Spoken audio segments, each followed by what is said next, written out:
The penthouse smelled like expensive whiskey and betrayal. Dante Caruso stood at the floor-to-ceiling windows of his Chicago high-rise, 52 floors above the city's wet, glittering arteries, and watched the rain streak down the glass like the city itself was bleeding. Below, Michigan Avenue pulsed with its usual ignorant rhythm: taxis, tourists, the ordinary machinery of ordinary lives. And he had always found a cold satisfaction in looking down at all of it. The distance felt correct. It felt earned. He was 34 years old, and he had not earned anything gently. The Caruso family had controlled the northeastern corridor of the Chicago outfit for 3 generations. His grandfather had built it with fists and favors. His father had expanded it with fear and precision. Dante had inherited it at 26, following his father's death, in a manner that was officially ruled a cardiac event, and unofficially understood by every man in every room of every back room in the city to be something far less natural. He had not mourned publicly. He had not mourned privately.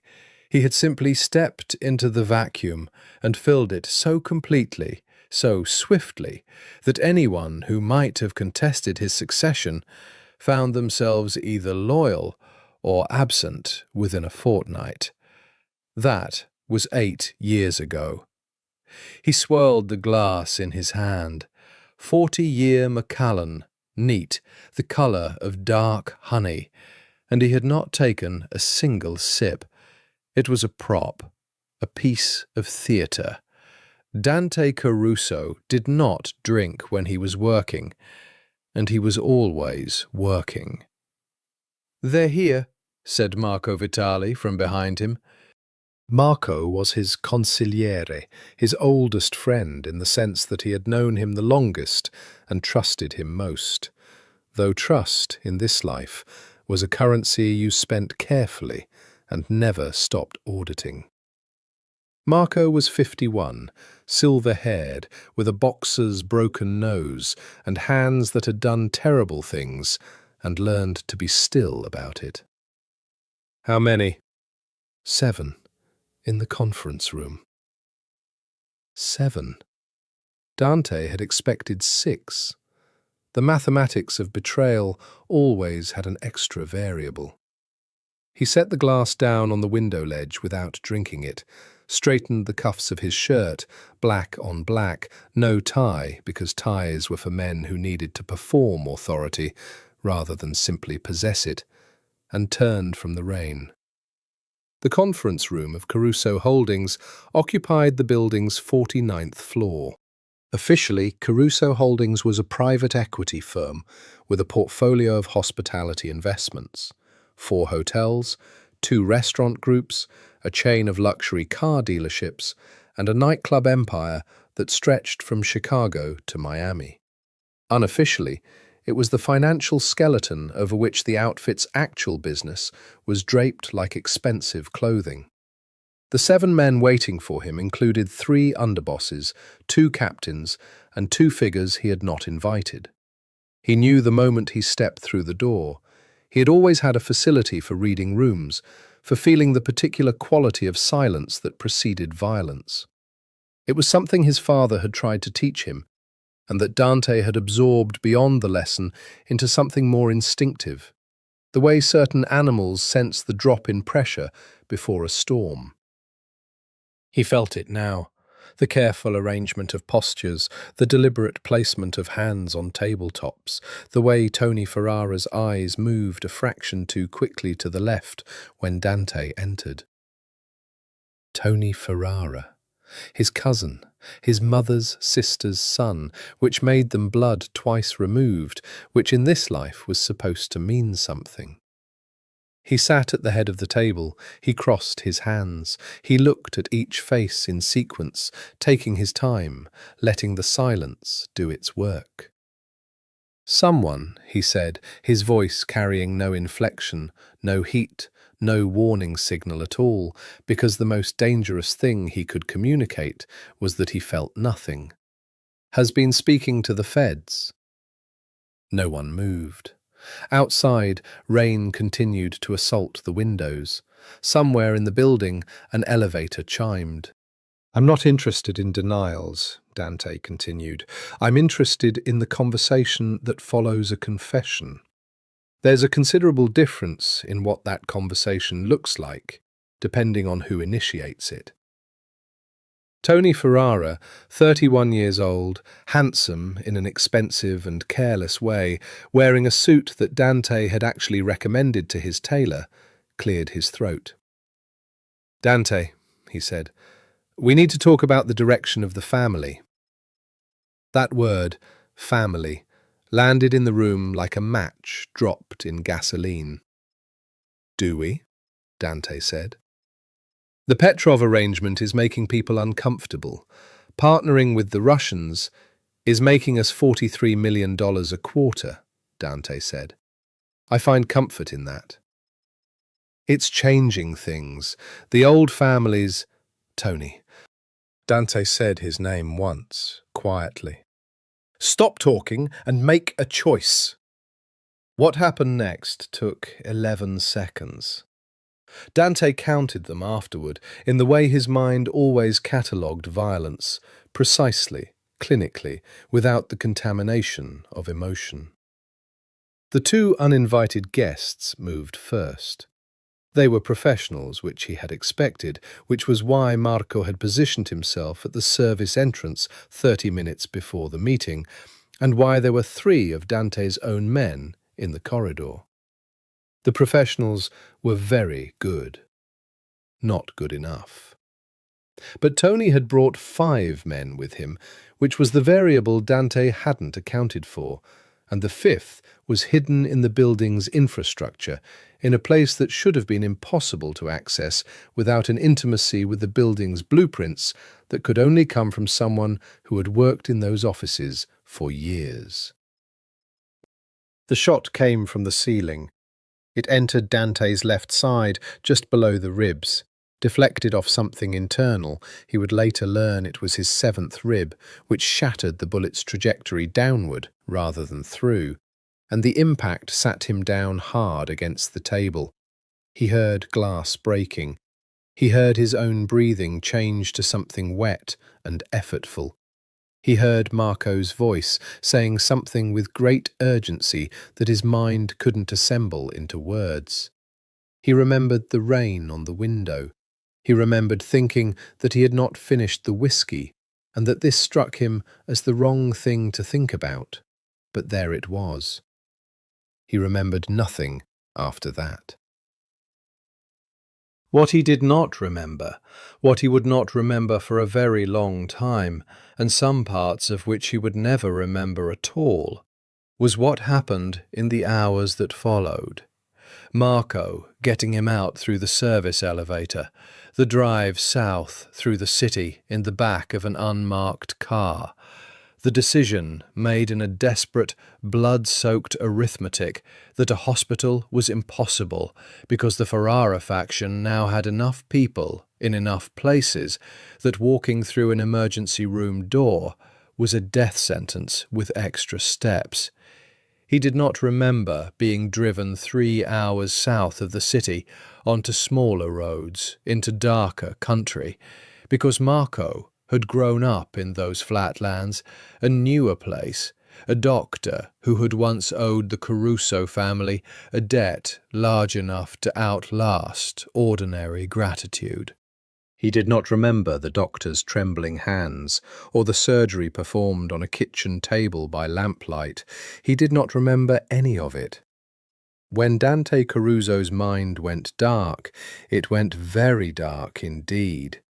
And when something eventually flickered back on in its place, it did not know its own name. The Morrow Farm sat on 83 acres of Illinois bottomland, 6 miles outside a town called Harlow, that was small enough to feel the absence of every person who left it, and too proud to admit it.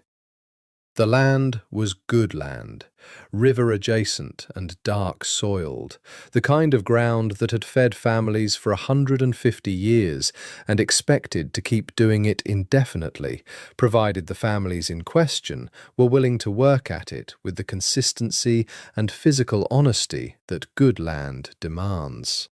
The Morrows had always been that kind of family. Hard people.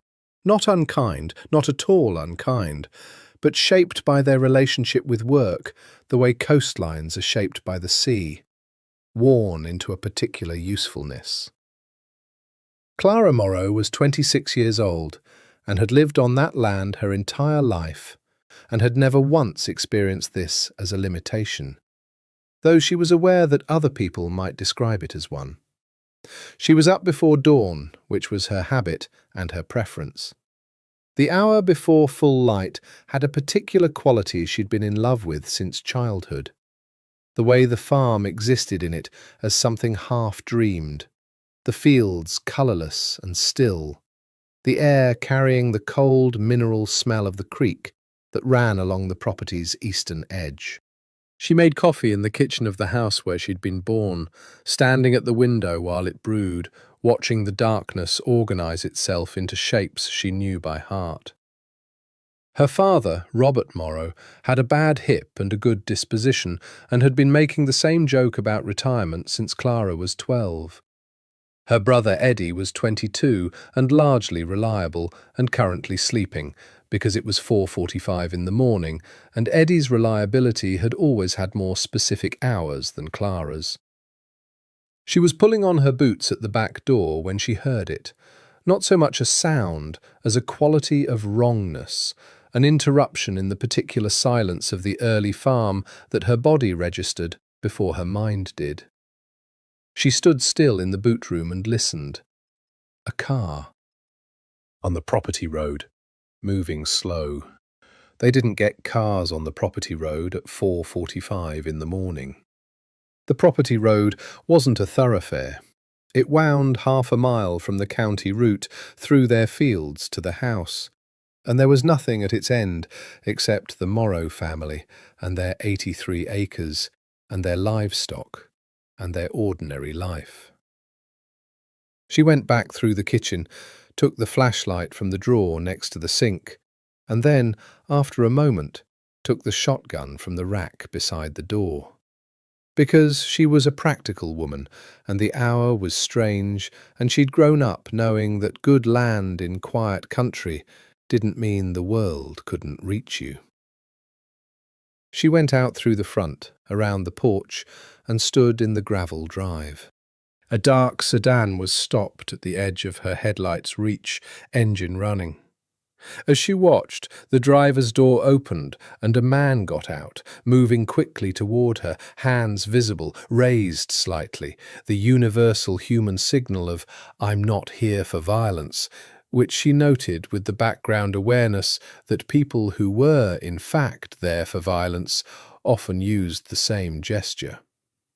He was older, silver-haired, with a face that had seen things and processed them internally, and given away very little. "Miss," he said, and his voice was low, careful, shaped by Chicago in a way she recognized from television. "I need your help." "You're on private property," she said, "before 4:50 in the morning." "I know. I'm sorry. I don't have... I need to explain, and I need you to hear me out before you make any decisions about that."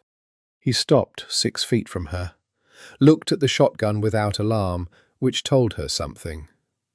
"I have a man in the back of that car who is going to die if he doesn't get rest and care and time.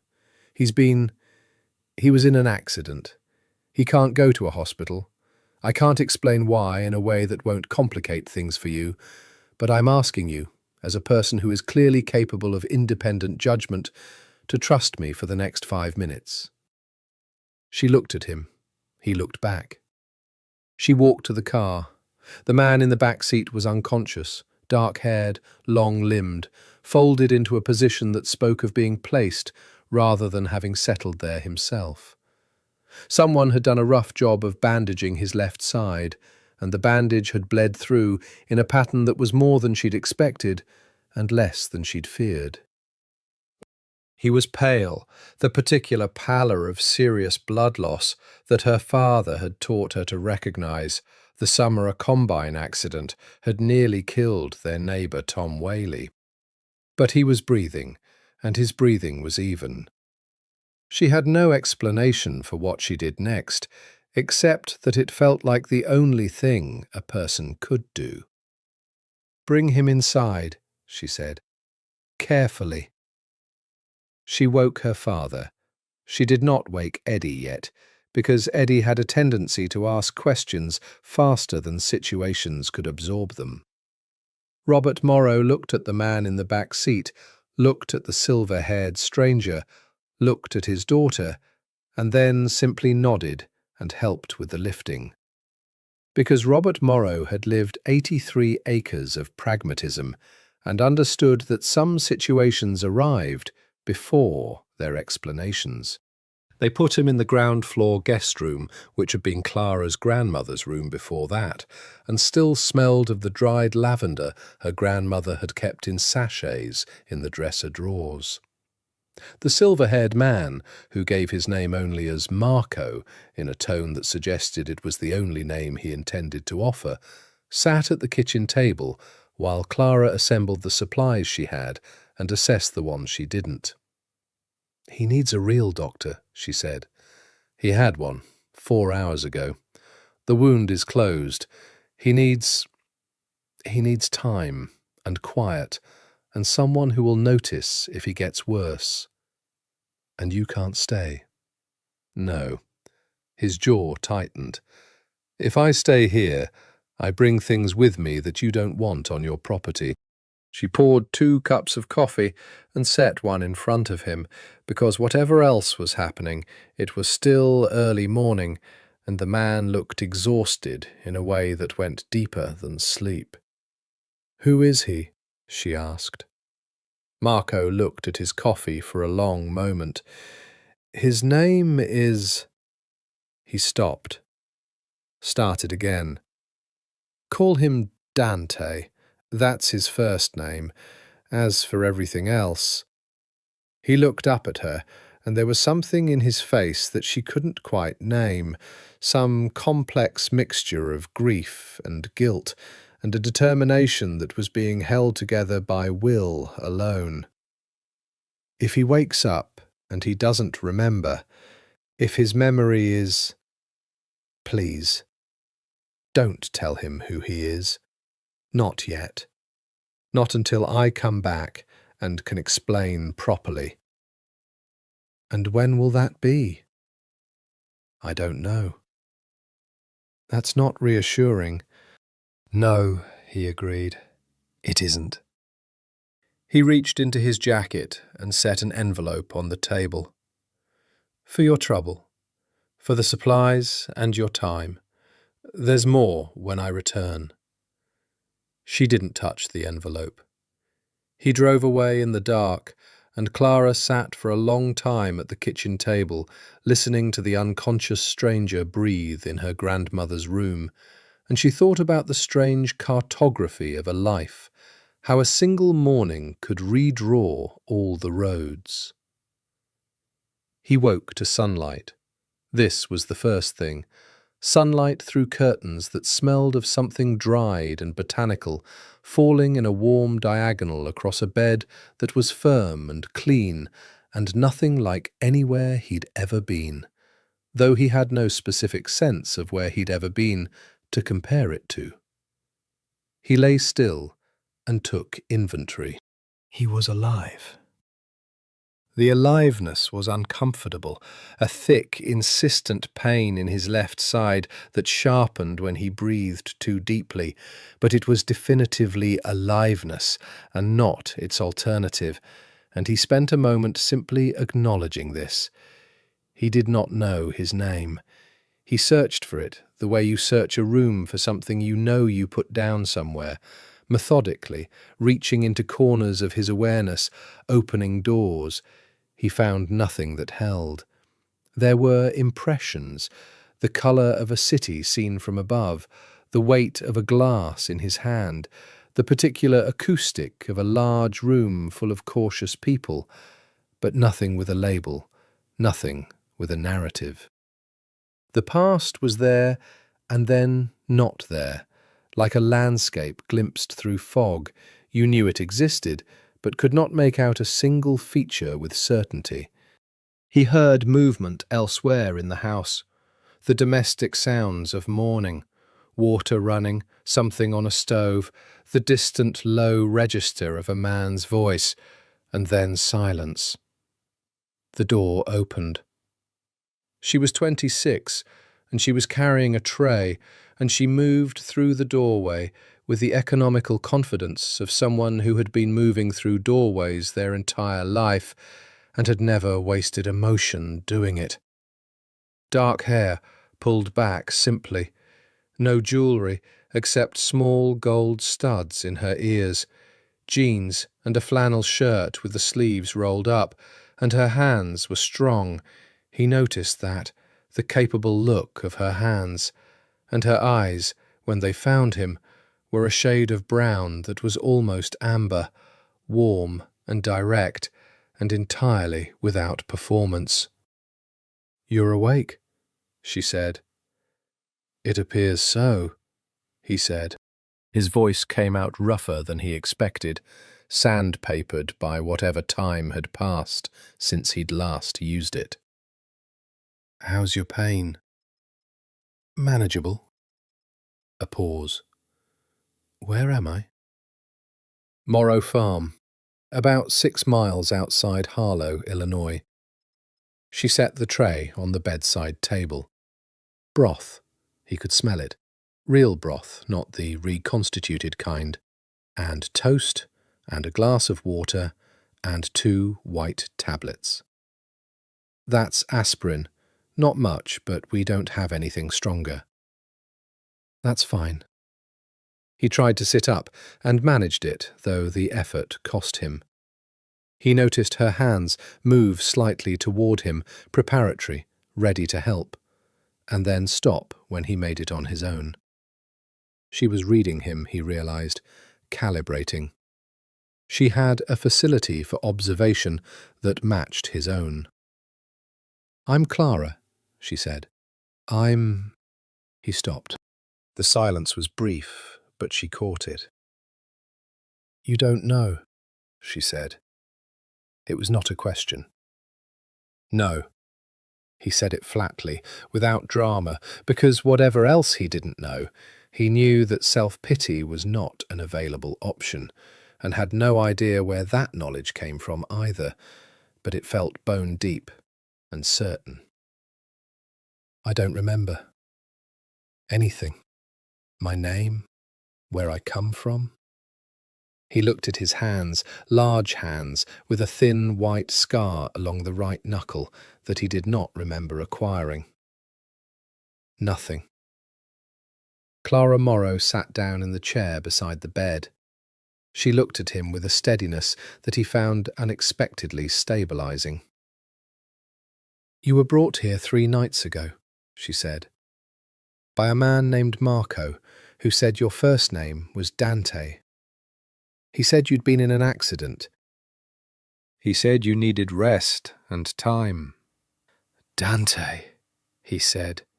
He tried it like a key in a lock. Something didn't resist exactly, but nothing opened either. "And Marco, where is he?" "He left. He said he'd come back." She paused. "He didn't say when." He absorbed this. "You kept me here," he said. "A stranger. Injured. Unconscious." "Yes." "Why?" She considered this for a moment, with the seriousness it deserved. "Because you needed help, and I could give it," she said. "That's really the whole of it."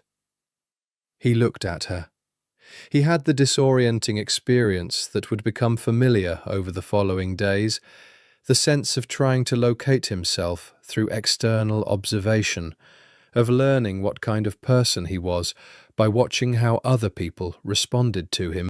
Clara Morrow looked back at him without flinching, without the particular quality of caution he'd noticed in the faces of her father and brother when they came in separately later that morning to check on him. A caution that suggested they weren't entirely comfortable with his presence, though they were too decent to say so. Clara looked at him as though his existence in her grandmother's room was simply the current fact of the situation. And the current fact of any situation was just the material you worked with. He ate the broth. He slept again. He woke in the afternoon to the sounds of the farm, an engine somewhere, livestock, the specific rhythmic percussion of physical work being done with tools. He lay there and tried to inventory himself again. He was approximately 35 years old. He deduced this from his body, from the particular way it carried itself, even injured, with a leanness and a physical confidence that suggested long conditioning. He was educated. He knew this from the architecture of his own thinking, from the way he reached instinctively for precision in language. He was, and this one surprised him, surfacing without context or explanation, dangerous. He felt it the way you feel a characteristic that is so native to you it no longer registers as something you chose. He was a man who had been dangerous for a very long time. This presented questions he couldn't yet answer. Over the following week, he learned to be Dante without a last name on the Morrow farm. Robert Morrow accepted his presence with a farmer's pragmatic grace. One more variable in a life full of variables, managed and incorporated. Eddie Morrow, the younger brother, was wary in the transparent way of young men who haven't yet learned to be wary subtly, watching him with an unconcealed protectiveness toward his sister that Dante found both obvious and somehow appropriate. And Clara came every morning with broth and later soup and later still actual meals, and she talked to him with the same steady, unperforming directness with which she'd talked to him when he first woke. And he found himself scheduling his days around those visits in a way he didn't examine too closely, because the examination led to thoughts he wasn't yet equipped to have. "What do you remember?" she asked one afternoon, sitting in the chair with a book she'd been reading before he woke, one thumb marking her place. "Impressions," he said, "nothing with edges." "Does it—" She seemed to weigh the question before asking it. "Does it frighten you?" He thought about it honestly. "It should," he said. "I think it should. But mostly it feels—" He searched. "Clean. Like a room after everything's been taken out of it." She looked at him with something complex in her expression, something that might have been recognition, or might have been its close relative, compassion. "That's a very interesting way to put it," she said. Outside, the spring was finishing itself and moving toward summer. The fields were turning green.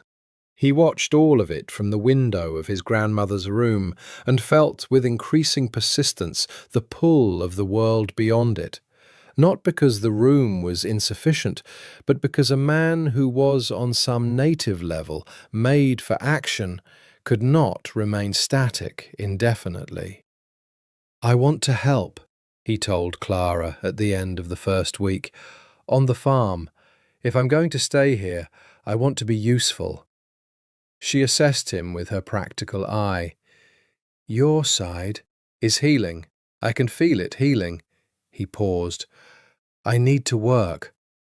She recognized something in the need, the same need that drove her out of bed before dawn, the same need that made the farm not a place she was trapped, but a place she inhabited with her whole self. "We'll start slow," she said.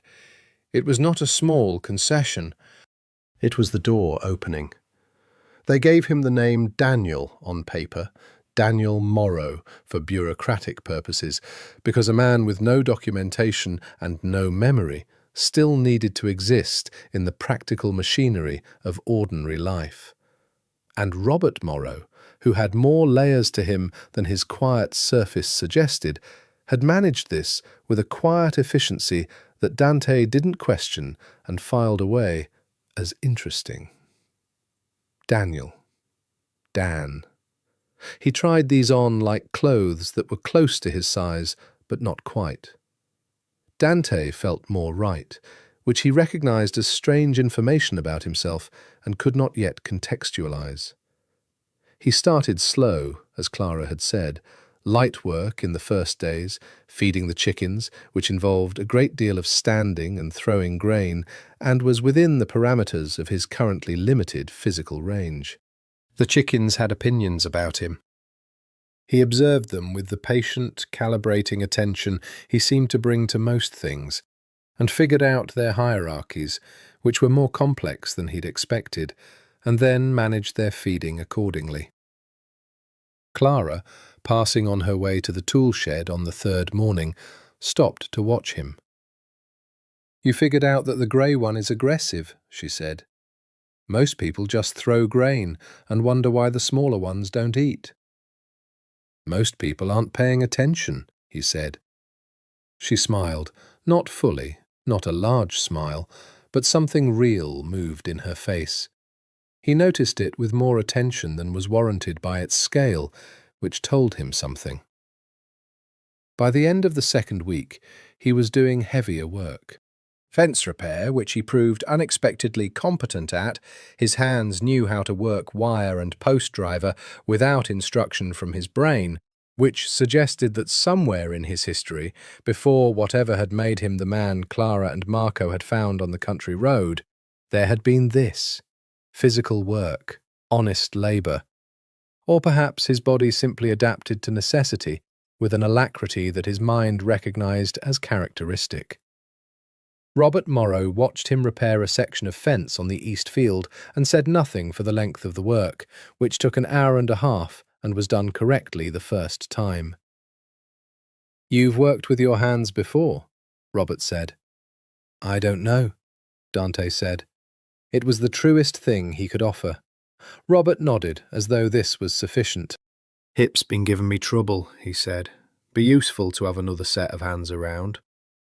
This was, Dante would come to understand, Robert Morrow's version of an extended welcome. The man did not make speeches. The days organised themselves into a rhythm that he fell into with an ease that surprised him. He was up at first light. This felt involuntary, some internal alarm that predated the farm and predated whatever he'd been before. A body that had been wired for vigilance and simply expressed it as early rising, now that there was nothing more active to be vigilant about.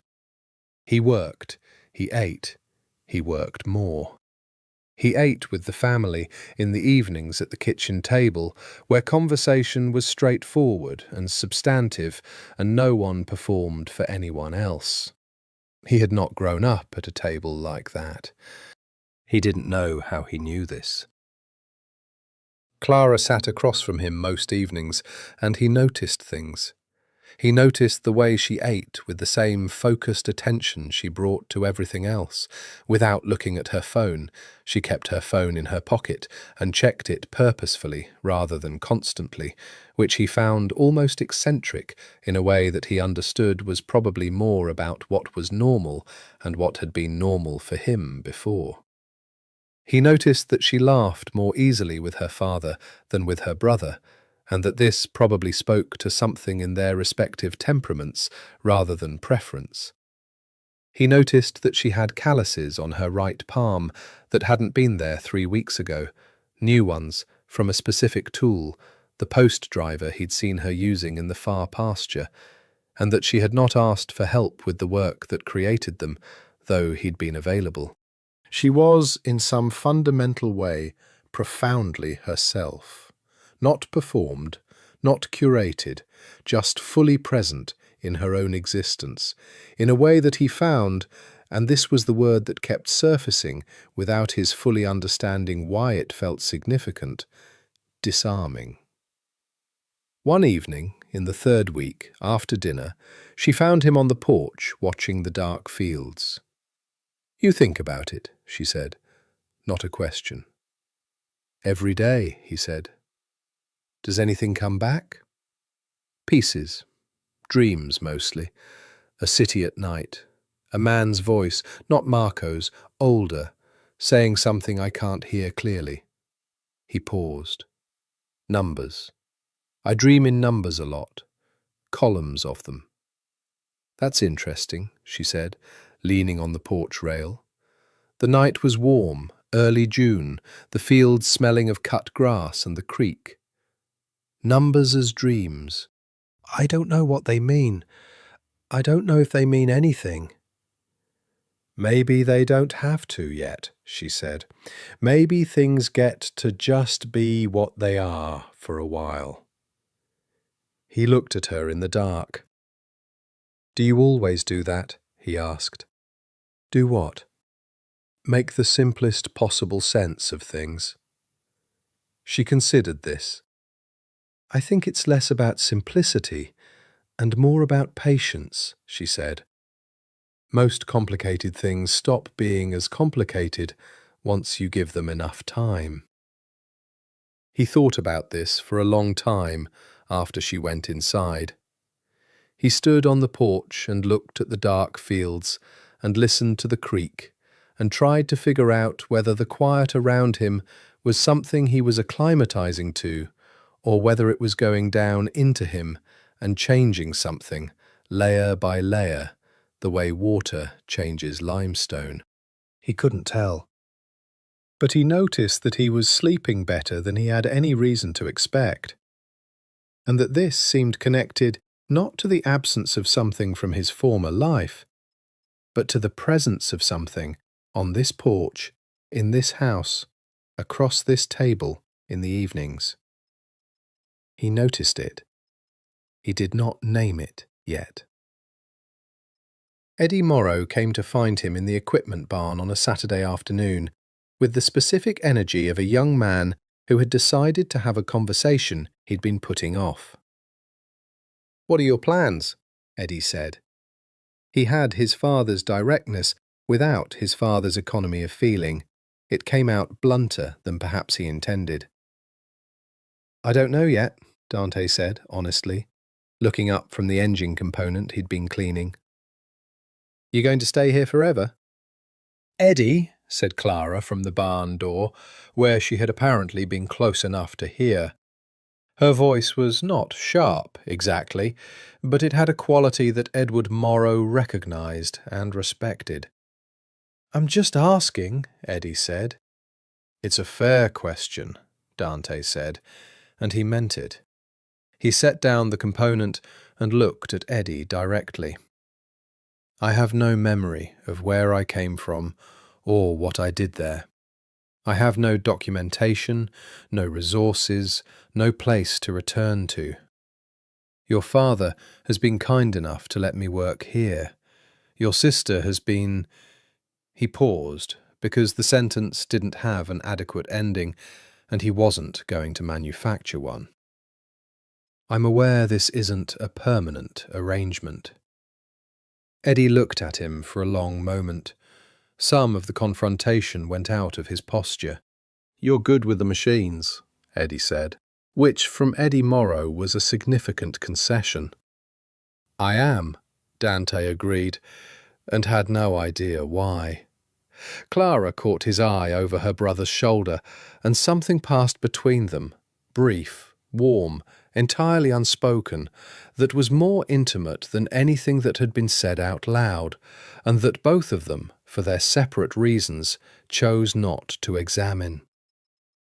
Summer arrived with the abrupt confidence typical of Illinois summer, pushing aside spring's hesitations in the space of a single week.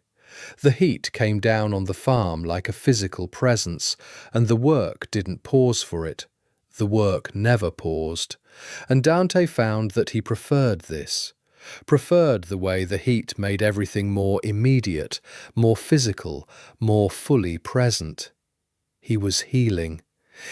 He could feel it in precise increments, the way the pain in his side diminished from sharp to dull to occasional, the way his range of motion returned, the way he could work longer without cost. His body healed with a purposefulness that felt familiar without being explicable. He was also, he had begun to acknowledge privately, healing in other ways. There was a morning in early July that he would remember afterward as the day something shifted, not dramatically, not in any way that could be pointed to as the moment everything changed, but in the quiet way that real things change, gradually, and then all at once. He'd been up before dawn, which was usual. Clara had been up before him, which was also usual, but which he still found every morning slightly surprising, as though some part of him expected the quiet pre-dawn hour to be his alone, and was continually pleased to discover otherwise. She was in the garden. Not the kitchen garden, but the larger one at the property's south end, the one that was less about the family's own table and more about the roadside stand they maintained from June through October, selling to the county route's traffic. She was staking tomato plants in the early grey light, her hair loose and still sleep-rumpled because there was no one to see her, or so she thought. He didn't announce himself. He picked up the stake bundle and began working down the next row, and she looked up once with a quick glance that registered his presence and went back to her work, and they staked tomatoes in the early light without a single word for 45 minutes. This was, he understood, its own kind of conversation. When she finally straightened up and pressed one hand against the small of her back with a brief, involuntary sound of mild discomfort, he said, "You need someone to take over the far section today. That's the row that always gets left because the morning runs out." "It does," she agreed, looking at him. "I'll do it after the fence repair on the west side." "You don't—" "I want to." He meant it, absolutely. "I find I want to take care of the things you don't have time to take care of." The sentence landed in the morning between them. It was more honest than he'd intended, or rather, it was exactly as honest as he'd intended, and he'd misjudged the charge of it. Clara looked at him with those amber eyes in the grey dawn, and whatever was in her face was complex enough that he couldn't read it completely, which was unusual. He was good at reading faces, or he had been. He knew this, the way he knew other things about himself, without context, as a functional fact, without a history attached to it. "Thank you," she said, not deflecting, not diminishing, just receiving it clearly, which he found required a particular kind of confidence. He did the far section of the garden that afternoon, and he was aware, with an attention he no longer bothered pretending was casual, that she came to check on his work around 3 o'clock, and that she nodded once with satisfaction at the way the plants were staked, and that the nod gave him a satisfaction disproportionate to its scale. It was Eddie who finally named what everyone in the house could see. He did it with the blunt efficiency that was his way, in the truck on the way back from the feed store in Harlow, with Dante in the passenger seat and the county route rolling past them in the hot afternoon. "You're in love with my sister," Eddie said. Dante looked out the window. "I'm aware," he said. This surprised Eddie, who had apparently steeled himself for a denial. "Oh," he said. I'm also aware that the situation is complicated, Dante said. I'm a man with no documented past who showed up on your property with a bullet wound. I'm not in a position to— She doesn't care about that stuff, Eddie said. Clara doesn't— She's not, like, calculating. She's not thinking about your resume. I know. He paused. That makes it more complicated, not less. Eddie was quiet for a moment, processing this with the effortful seriousness of a young man trying to be fair to something he found threatening. You're not a bad guy, Eddie said finally, with the air of a verdict he'd been deliberating for weeks. I thought you might be. When you first came, you've got this— There's something about you that's— I don't know, like you could be dangerous. I've thought about that, Dante said quietly. But you're not, Eddie said. Here. You're not here. Here. The words sat in the truck cab between them for the rest of the drive home, as though here was its own category of being, separate from whatever there might have been.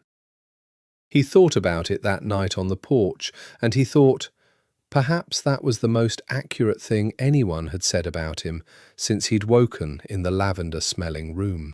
Not what he was, not what he had been, but what he was here, on this specific ground, in this specific light.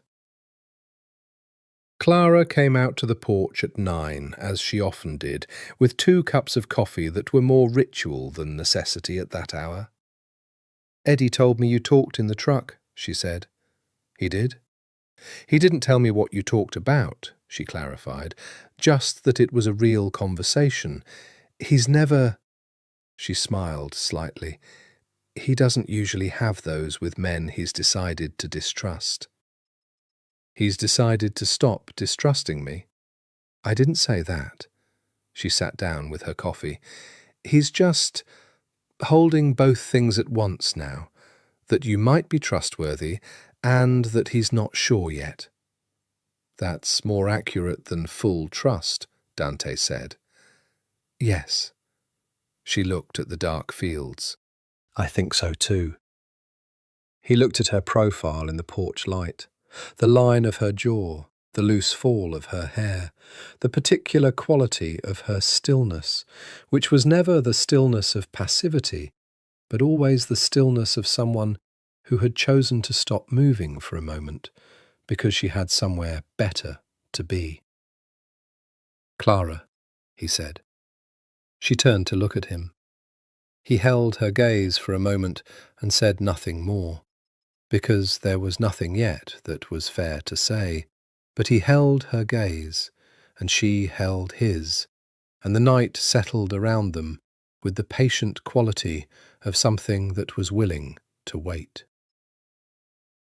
August on the Morrow farm was the month of maximum work and minimum rest, when the harvest season accumulated its demands faster than they could be met, and the days became a pure physical negotiation between what needed doing and how many hours existed in which to do it.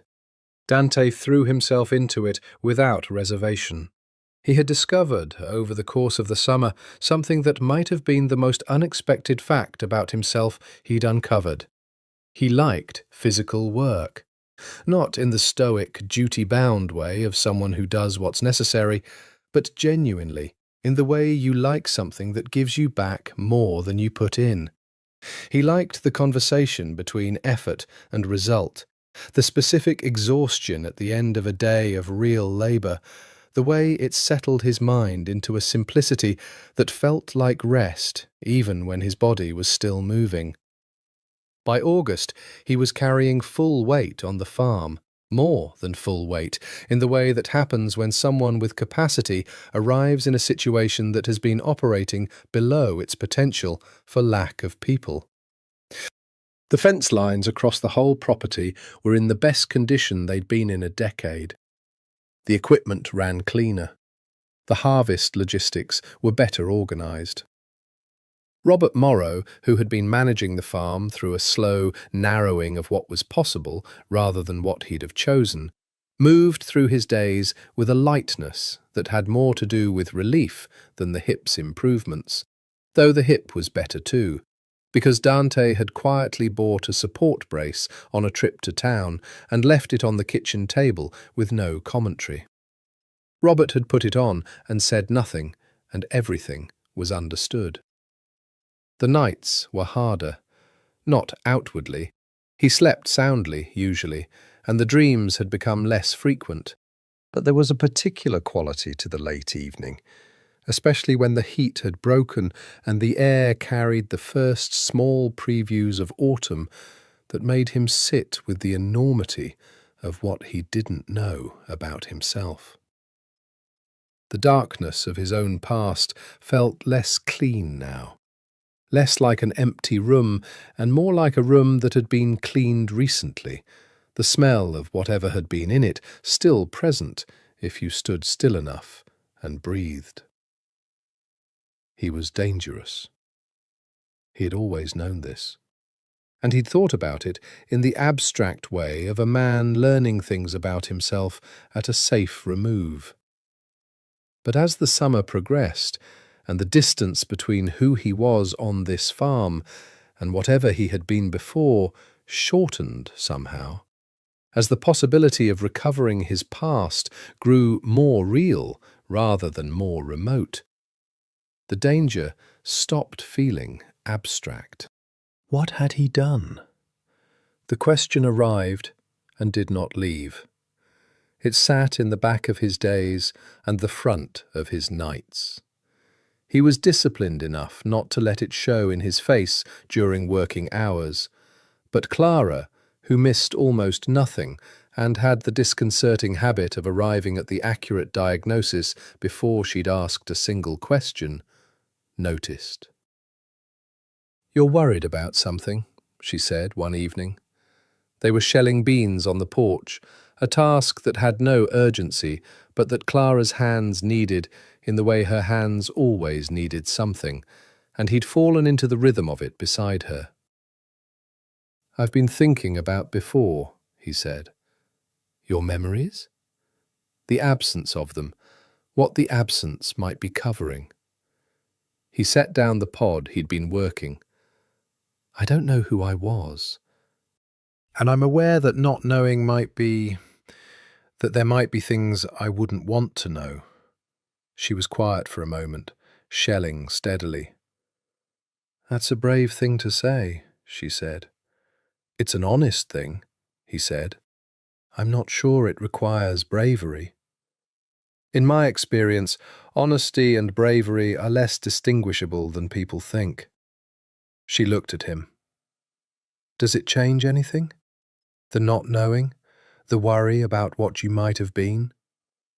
"No," he said, and then, because she deserved the complete version, "which might be a problem." "Why?" "Because I think whatever I was before, whatever I did, I would do differently now. And I don't know if that's because I've changed, or because I don't remember enough to be who I was." "Maybe," she said quietly. "It doesn't have to be one or the other." He looked at her. "People change," she said, "without losing their memories. People make choices every day to be different from what they were. You don't have to solve the question of whether you've really changed or just think you've changed. You just have to keep choosing." It was, he thought, an extraordinary thing to say, simple on its surface, bottomless underneath. "You make a lot of sense," he told her. "It's somewhat inconvenient." The corner of her mouth moved. "Why inconvenient?" "Because I find myself thinking about the things you say for hours afterward. It takes up space." She was quiet for a moment. "What else takes up space?" she asked, and her voice was a half-degree different, Not asking about his thoughts anymore, asking about something more precise, and they both knew it. He looked at her in the porch light, the bean bowl between them, her hands still for the first time all evening. "You," he said. Simple, declarative, with the directness of a man who had had a very long time to think about it and had arrived at a place beyond circumspection. Clara breathed. Just once, just differently. "Daniel," she said. "I know," he said. "I know the situation. I know what I am and what I'm not. I'm not asking for anything." He paused. "I just wanted you to know." She was quiet for a very long moment. The night insects made their summer noise. Somewhere down the road, a car passed and its headlights swept briefly across the fields. "I know," she said, finally. And then, "I know too." It was not a declaration. It was not a beginning. It was simply the honest acknowledgement of the thing that had been growing between them since early June, seen in the early garden light and in the evenings on the porch and across the kitchen table, and in the 45 minutes of shared work done without words.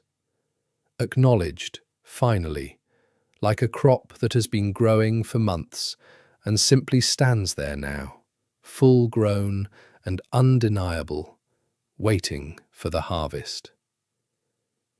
October came with its particular violence.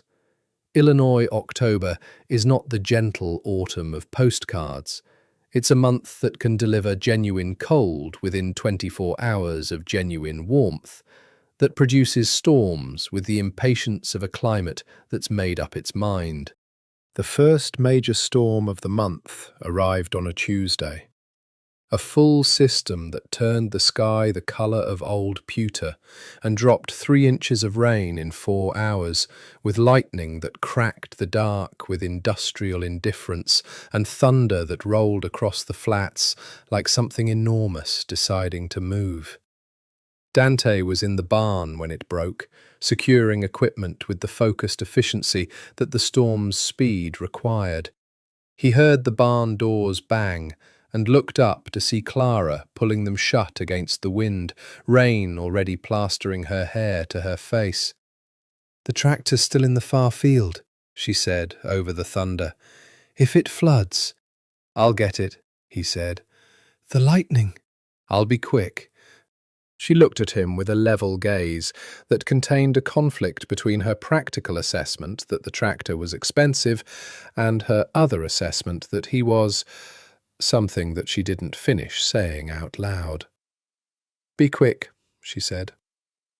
He ran the far field in the rain with his head down and the lightning turning the world white every 40 seconds, and he got the tractor started and brought it in. And by the time he pulled into the barn, the rain had become something you could almost call solid, and the sky was continuous noise. He climbed down from the tractor cab. Clara was standing with a towel, a large one from the house, which meant she'd run to get it while he was driving the tractor back, which meant she'd stood in that rain herself rather than wait inside. She handed him the towel without drama. He took it without drama. But she hadn't moved back, and he hadn't moved back.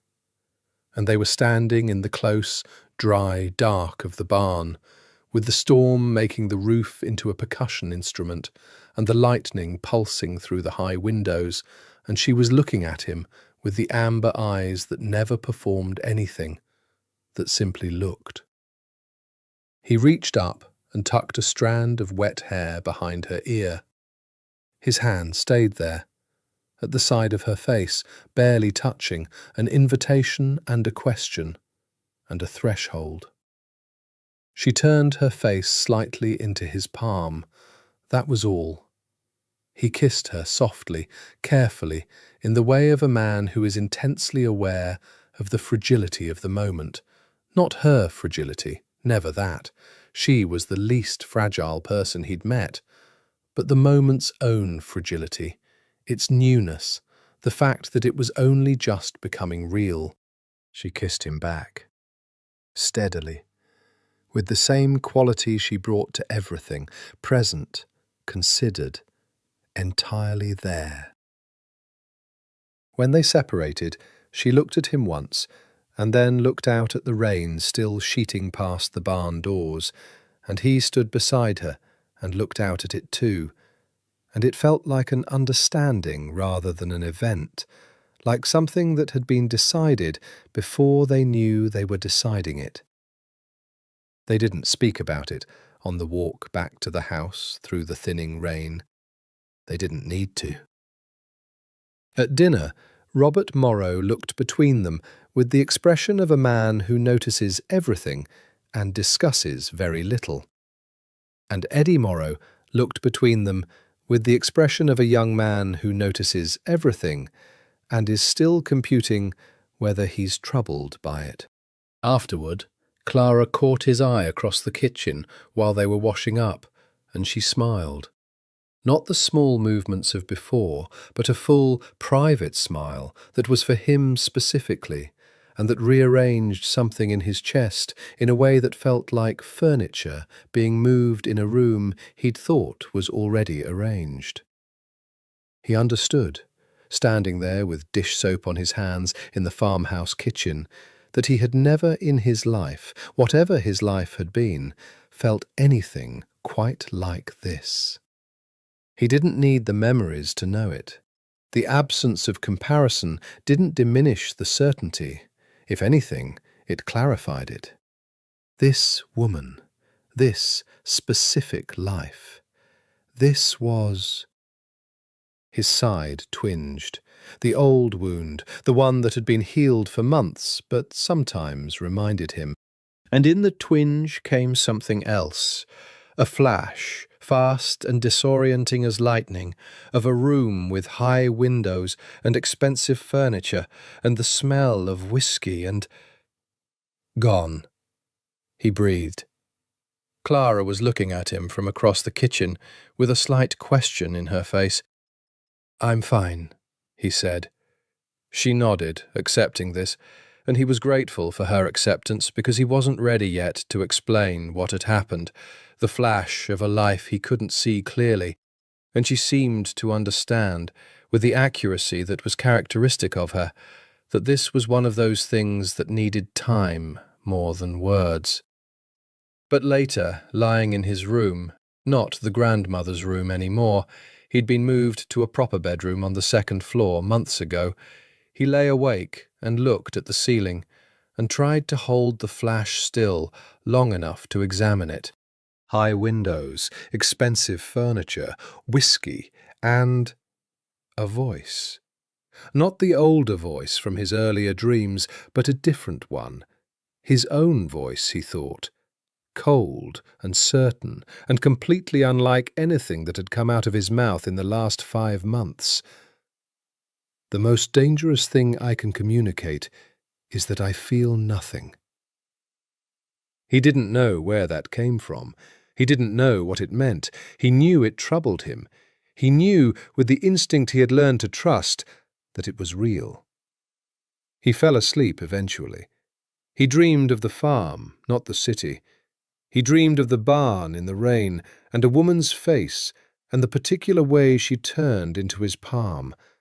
And when he woke to the grey dawn, the dream stayed with him clearly, like light, like something that hadn't decided to become the past yet. November settled over the farm like a long-held breath. The harvest was in, the fields turned over, the equipment winterized with the methodical care that makes the difference between farming as a business and farming as something you lose. Dante had taken on the winterization as his own project, reading equipment manuals with the focused absorption he brought to any task he took seriously, which was all of them. Robert Morrow had supervised with comments that grew fewer and more approving over the 3 weeks it took. "You'll be useful in the spring," Robert said, which was approximately the strongest compliment in his vocabulary. With winter came a different rhythm, less external work, more interior work, repair and maintenance and planning, and the accumulation of indoor hours that the farm's summer self didn't permit. The kitchen became the centre of gravity, warm and light against the early dark, and evenings stretched longer and took on a quality that Dante, who had no memory of having experienced anything quite like it, still recognised instinctively as the texture of home. He and Clara had not named what had happened in the barn. They had also not pretended it hadn't happened, which meant it existed between them as something real and mutual and unhurried. A warmth that grew in the kitchen evenings and in the shared outdoor work of morning and in the small, specific attentions they paid to each other that were too particular to be anything but deliberate. He noticed when she hadn't slept well. She noticed when something was working at him from the inside. He brought her coffee without being asked. She appeared at the barn with lunch on the days when work had pulled him past noon without his noticing. "Is this what it's supposed to feel like?"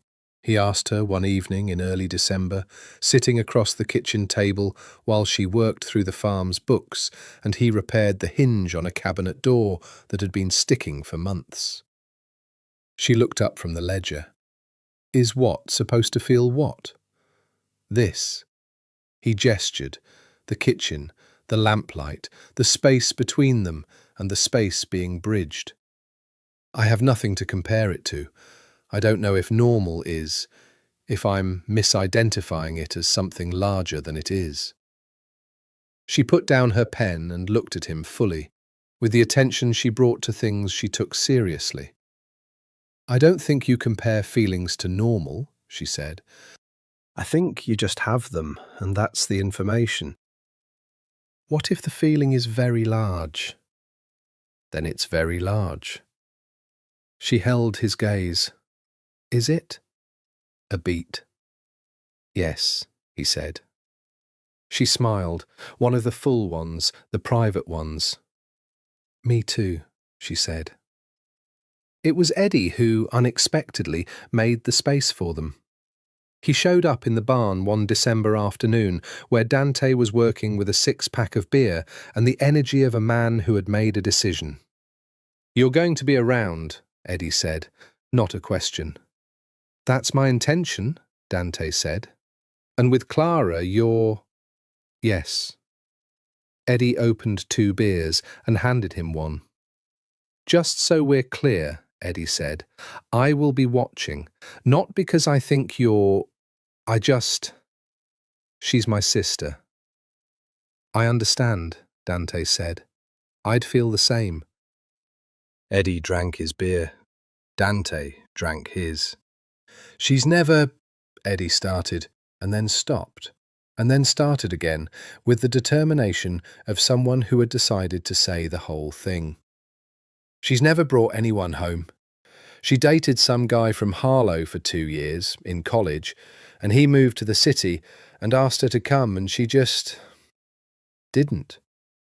She chose the farm. People think that's sad, and she doesn't care at all what people think. But the point is, she stays. She puts down roots. You need to be someone who stays."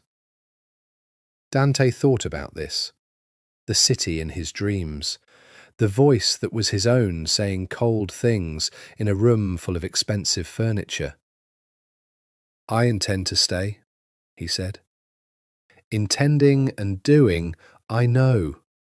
He met Eddie's eyes. "I know the difference.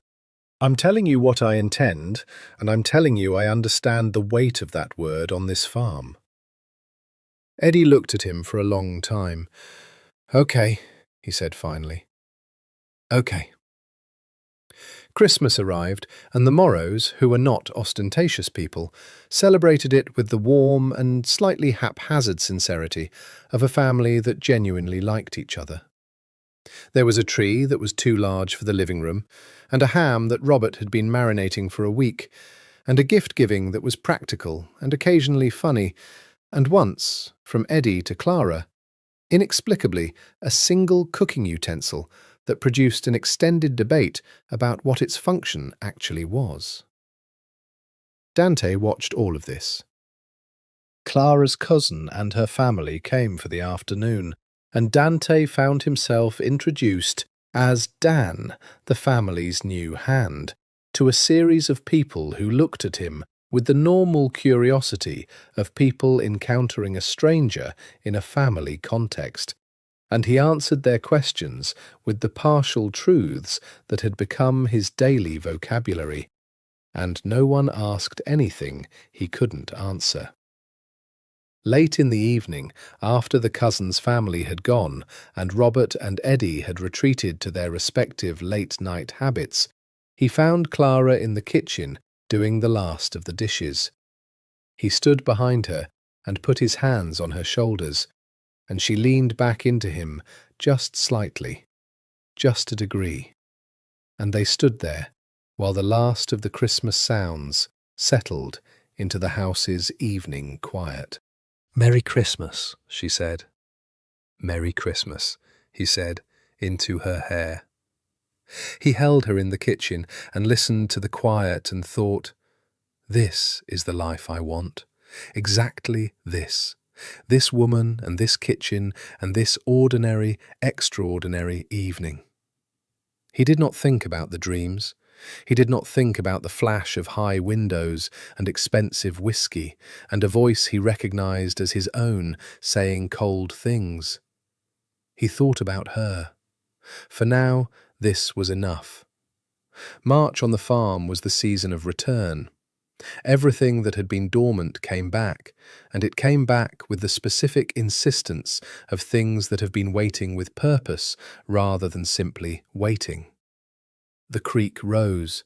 The fields went from grey-brown to that impossible first shade of green that always looked, the first morning you noticed it, slightly unreal, too bright, too intent, too much like a declaration. He had been on the Morrow farm for 10 months. He was, in all the ways that mattered practically, part of the farm's operation now. Not as hired help, but as someone who had been absorbed into the structure of the place, the way a good repair is absorbed into a wall. Robert's hip limited his work more as spring arrived, which meant Dante's role expanded naturally and without anyone needing to negotiate it. He made decisions about the planting schedule with Clara, who had her father's agricultural instinct and her own reading-intensive approach to it. She subscribed to 2 farming journals and argued productively with their methodology. And the decisions they made together were better than either of them made alone. He liked this, the collaboration, the way she pushed back when she thought he was wrong and listened when he thought she was. And the way both of them were interested in being right more than in winning. He had not loved anyone before that he could remember. He thought about this sometimes, whether his inability to remember love made this more or less reliable as love. He arrived at the same conclusion each time. It made it more reliable. In the way that a thing is more reliable when it's all you have and you've examined it with the full attention you'd give it if it were only one of many options. He wasn't choosing her by elimination. He was choosing her by recognition, by the specific, unrepeatable quality of what existed in the space between them. In March, he asked Robert Morrow if he could speak with him. They sat in the farm office, a room off the barn that had a desk and a filing cabinet and a window that looked out at the west field, and Dante said what he'd been carrying for the preceding 2 months with the directness that was now natural to him. "I'd like to ask Clara to marry me," he said, "with your blessing." Robert Morrow looked at him for a long time. "You still don't know who you are," Robert said, not harshly, carefully. "No," Dante said, "I know I don't." "You're aware that's a problem, yes." He held the older man's gaze. I'm also aware that I've been here 10 months, and I know exactly what kind of man I am on this farm and with your daughter. I don't know my history. I know my character. I know what I intend. Intention and history aren't the same. No, but they're both real. Robert was quiet for a long moment. She'd say yes, Robert said finally. Not as approval, as information. She loves you. I've watched it for months. She doesn't do anything halfway, and she's not halfway on this. I know, Dante said softly. The thing I'd ask you, Robert said slowly, looking out at the west field, is what happens when you remember. Not if. I don't think it's if. I think it's when. And when it comes, whatever it is, you'll have a wife and this family. He turned back to look at him with eyes that were quiet and serious and very clear. I need to know you understand the weight of what you're asking to step into. I do, Dante said. Do you? A beat. I'm asking anyway, Dante said, because I'm more certain about her than I am uncertain about anything else. Robert Morrow sat with this for a moment. All right, he said, you have my blessing. But you'll need to tell her, before she says yes, that there are things you don't know about yourself. She deserves to choose with open eyes. I agree with you, Dante said, completely.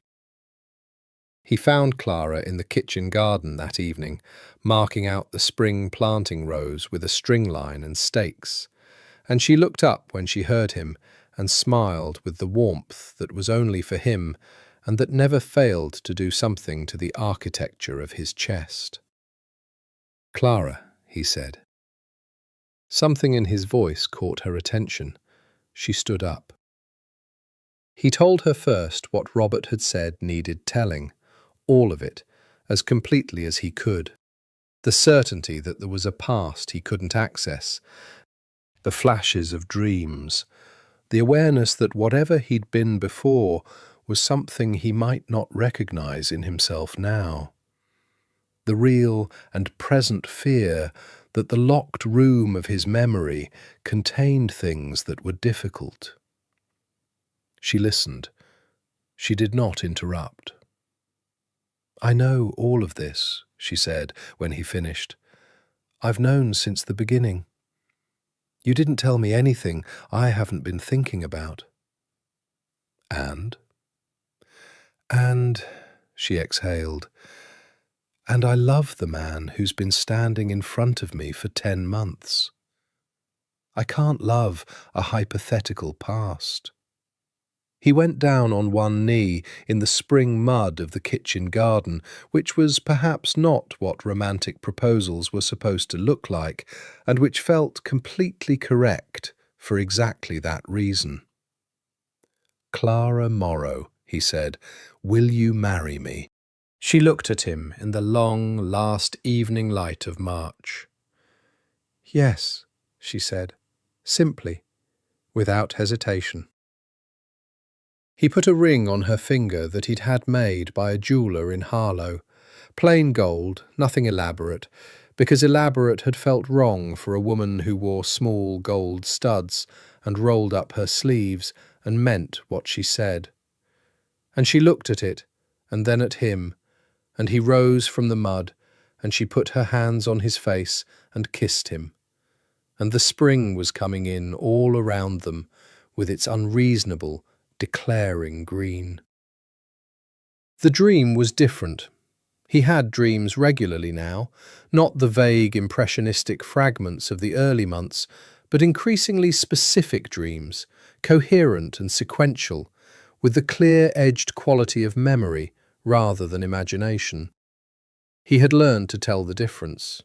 He had not told Clara the full extent of them, not because he was deceiving her, not entirely, not in intent, But because the dreams were arriving faster than he could process them, and processing them took a particular kind of interior work that he hadn't yet completed, and he had not wanted to introduce the incompleteness into the engagement and the spring and the happiness of it. This dream was the most specific yet. He was in the penthouse.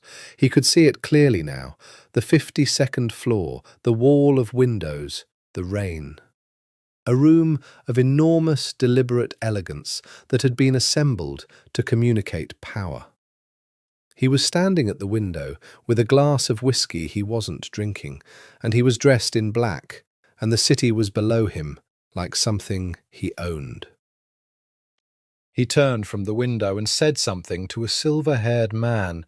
Marco. He recognized Marco now in the dream, and Marco's face had the expression of someone delivering information he knew was going to produce consequences.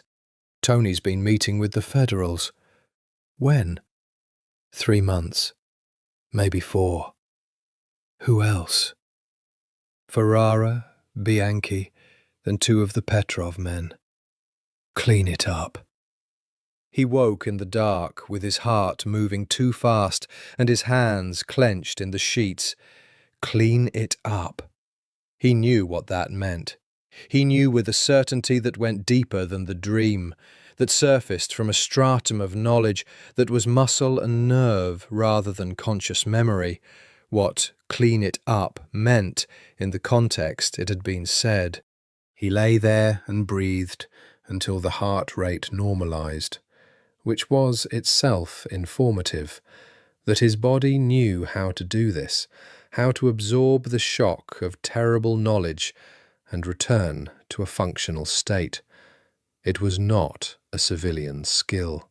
Over the following 3 weeks, the memories returned in pieces that assembled themselves with increasing speed, like a jigsaw puzzle past the critical threshold where the image becomes recognizable even without all the pieces in place. He was Dante Caruso. He was the head of the Chicago outfit's northeastern corridor. He had inherited from his father at 26 and held it for 8 years with a combination of tactical intelligence and the kind of casual willingness to be terrible that made other terrible men stay in their lane. He had done things that he could not now review without a response in his body that was somewhere between revulsion and recognition. Recognition of himself, of the man who had made those decisions, and revulsion at the distance between that man and the man who had spent a year staking tomatoes and falling in love on an Illinois farm. He was engaged to Clara Morrow. He was Dante Caruso. He sat with both of these facts at the same time, in the dark of the second-floor bedroom that had been his for nearly a year, and the 2 facts did not resolve each other. They coexisted the way injuries coexist, each one real, each one's reality undiminished by the other's presence. He was very careful in the days that followed. He was careful because he was still himself enough, both selves, to understand that the way he handled this mattered more than almost anything else he had handled in a life full of things that mattered acutely. Clara deserved the truth. He understood this so completely that it wasn't even a question. But the truth required a sequence, required context and explanation and his own complete accounting of it, and he needed to be in possession of all of it before he could offer it to her. He also made one phone call. He borrowed Robert's truck under the pretext of a supply run to the county seat, drove 20 minutes until he had solid cell signal, and called a number he discovered he remembered, that existed in his memory like the combination to a lock you haven't opened in years, accessible when you try it. Marco answered on the second ring. Silence for a moment. "It's me," Dante said. A long pause. "I know," Marco said. "I've been waiting." How long have you been waiting? Since February, Marco said. I got a sense. Some of the people I had watching the situation sent word that that things might be coming back. I didn't want to push it. It's back, Dante said. Most of it. Most? Enough. He looked out at the county road, the flat spring fields, the thin blue sky.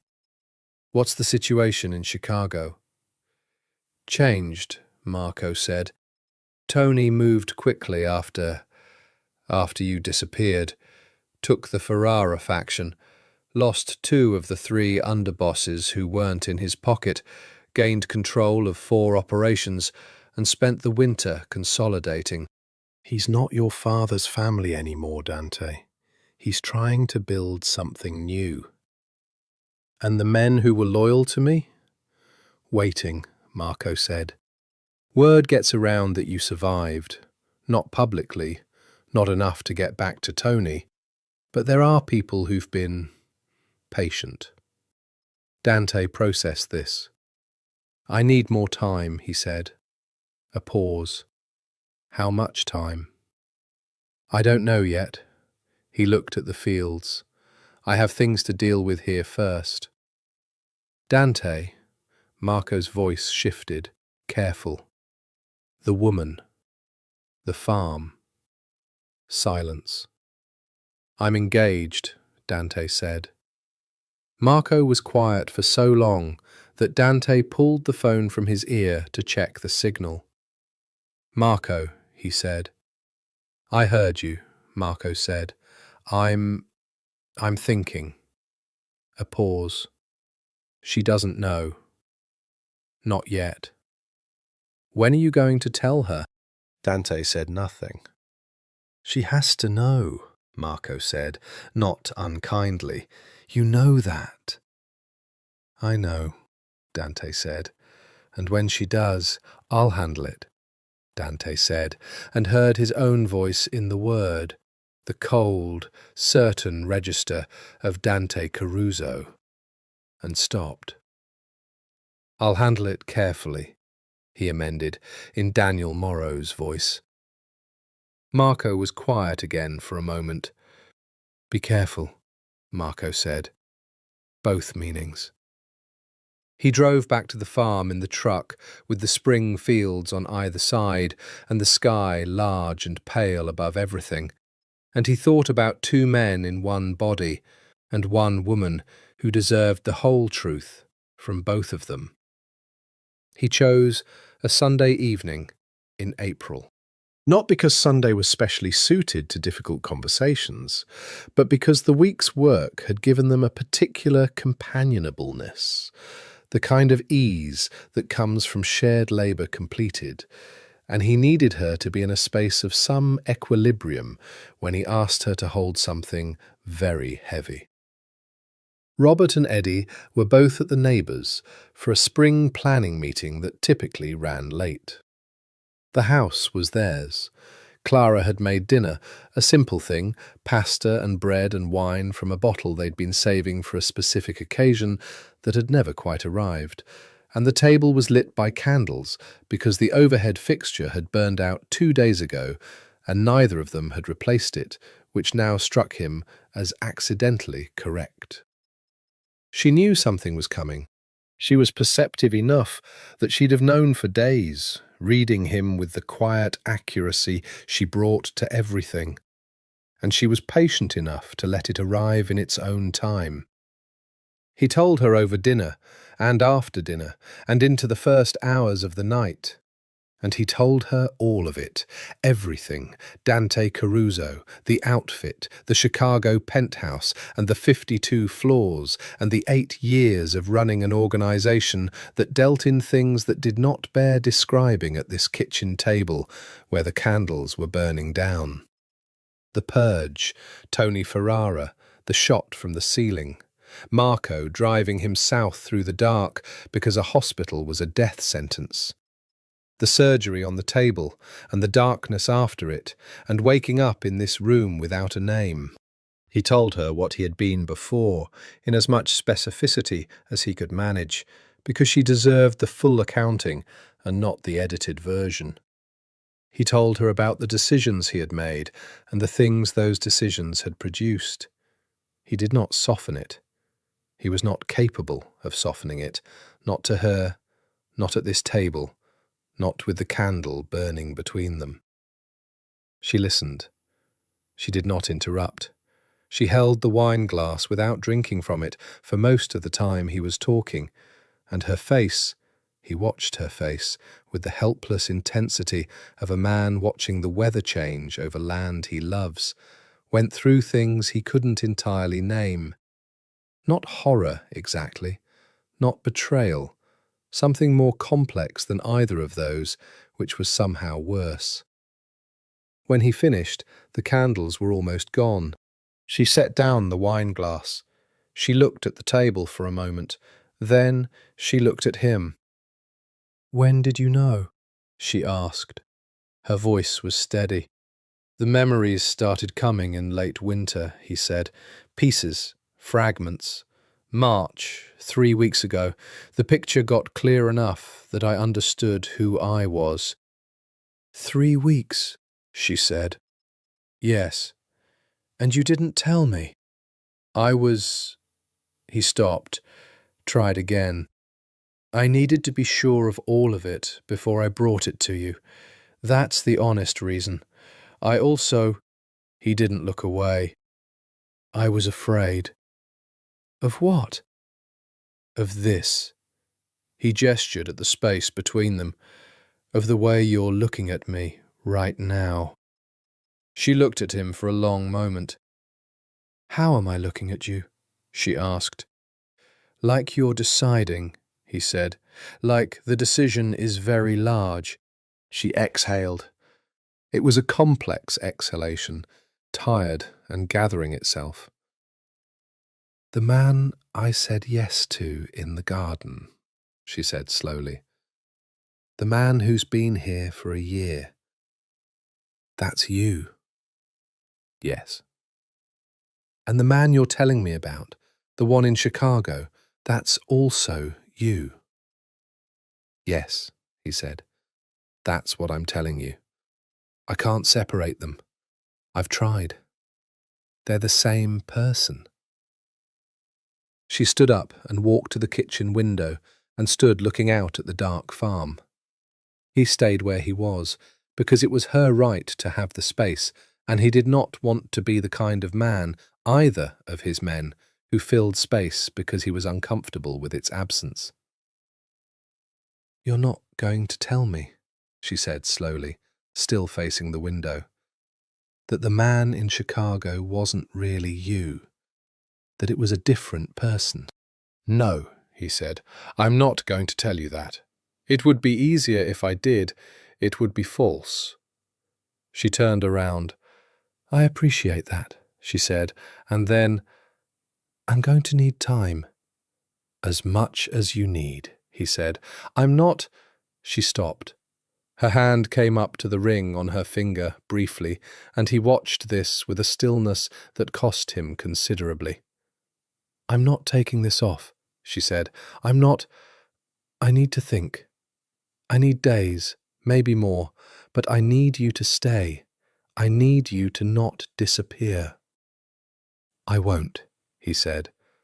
"Promise me," she said, and her voice was very clear, "not as whatever you were in Chicago, as the person who spent a year here."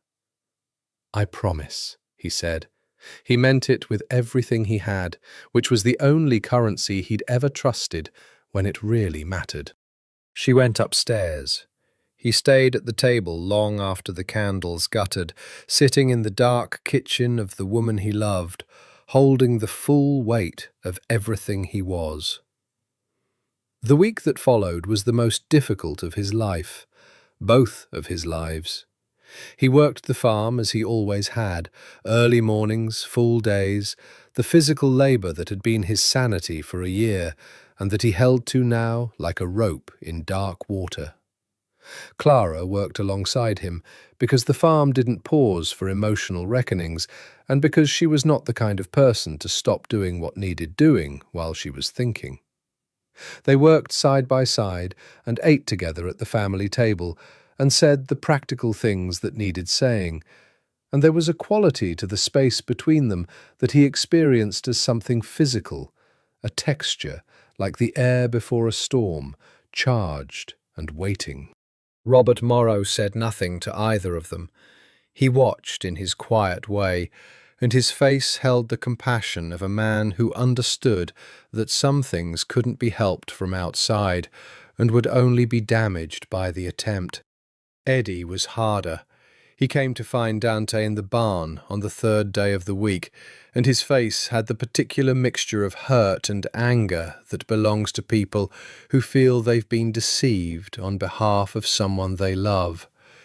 "You lied to us," Eddie said, "this whole year." "I didn't know," Dante said, "not until March. But when you did know, 3 weeks, Eddie." He looked at him. 3 weeks since the full picture came back. I told Clara as soon as I had all of it. "You should have told her the moment." "Maybe," he said. "Probably. I was a coward for 3 weeks. I own that." He held Eddie's gaze. Everything before that, every day of this year, was real. I didn't know who I was. I was here, completely. That was real. Eddie was angry and trying to be fair to it, and the effort was visible on his young face. "What happens now?" Eddie said. "That's for Clara to say," Dante said, "not me." This surprised Eddie, the lack of deflection, the directness of it. He looked at Dante for a moment, and some of the anger shifted into something more complicated. "Are you going back?" Eddie said, "to Chicago?" Dante looked at the barn floor, looked up. "There's a situation that requires my attention," he said carefully. "There are people who were loyal to me who are in danger because of what Tony Ferrara has done. I have responsibilities there that don't disappear because I've been absent." He paused. I have a life here that is the most important thing I've found in either life I can remember. I'm trying to figure out how to honor both of those things." "You can't," Eddie said. "Those two things don't go together." "I know," Dante said quietly. "I know." Clara came to him on the 5th night. He was on the porch. It was his thinking place now, the night farm, the dark fields.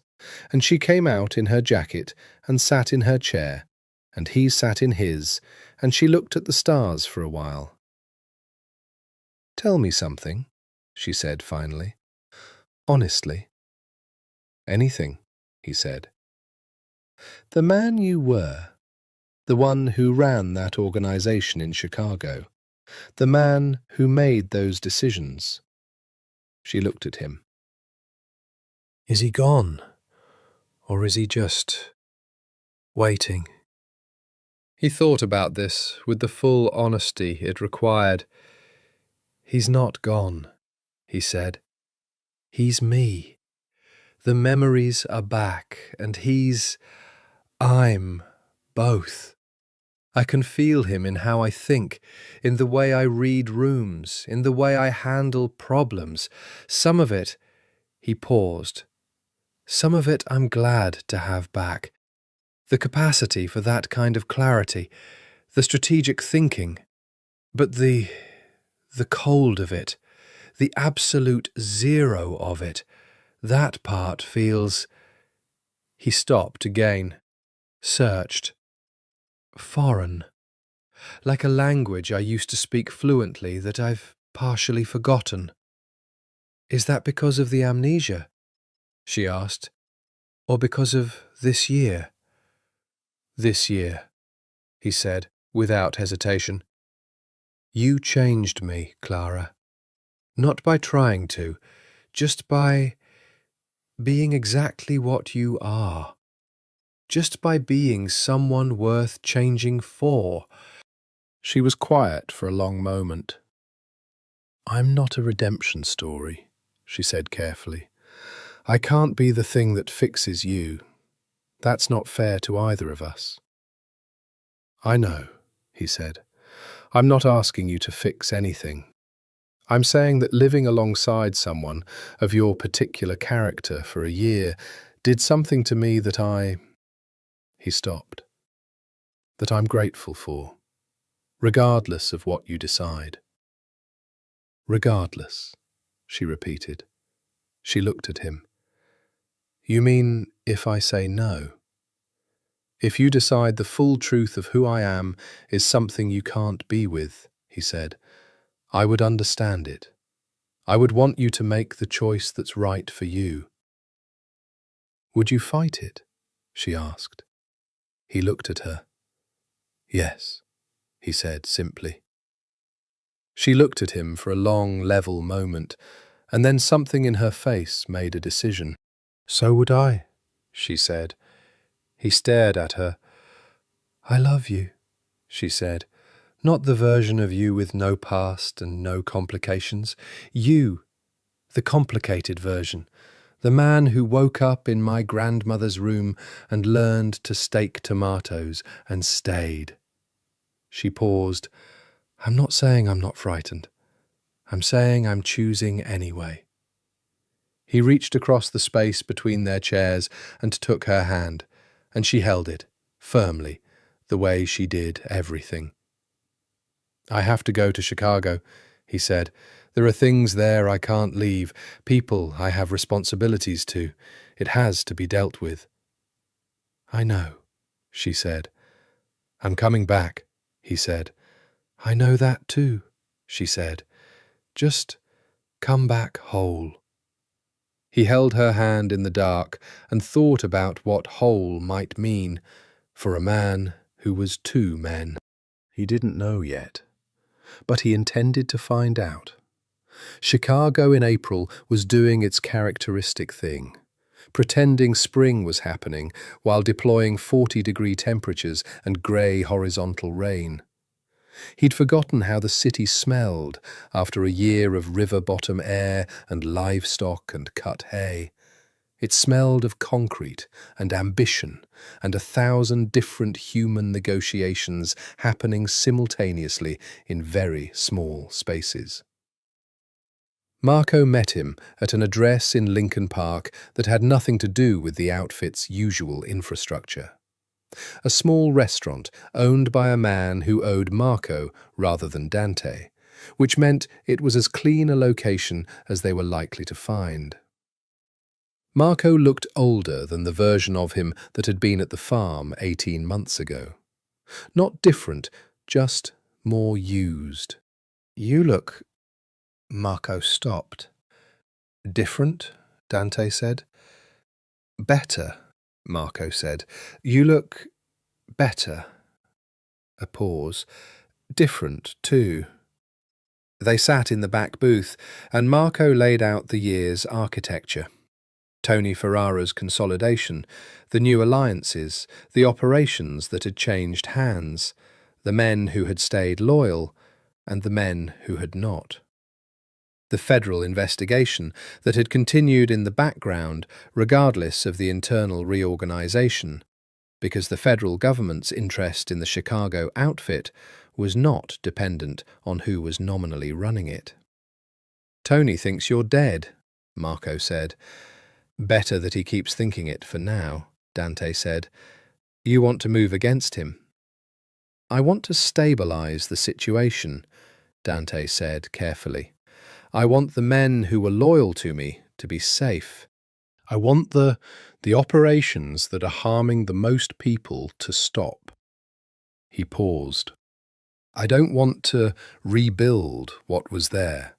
I want to minimize, restructure what can be restructured, get out of what can be gotten out of.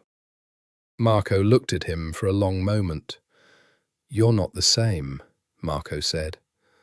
No, Dante agreed. Is that a problem? I don't know yet.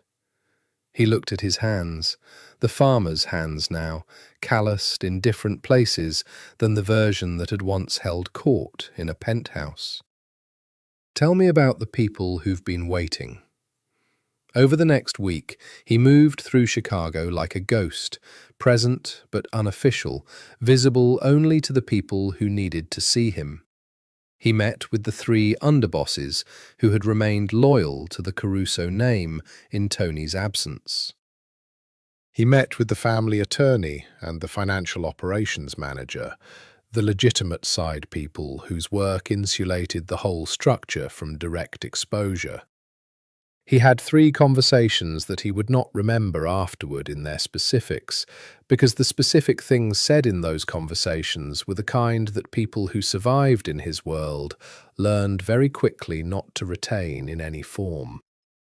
He was, in the shorthand of his former world, cleaning up. Not Marco's original sense of the phrase, something closer to its domestic meaning, removing what was dangerous, stabilizing what remained, closing doors that led to darker rooms.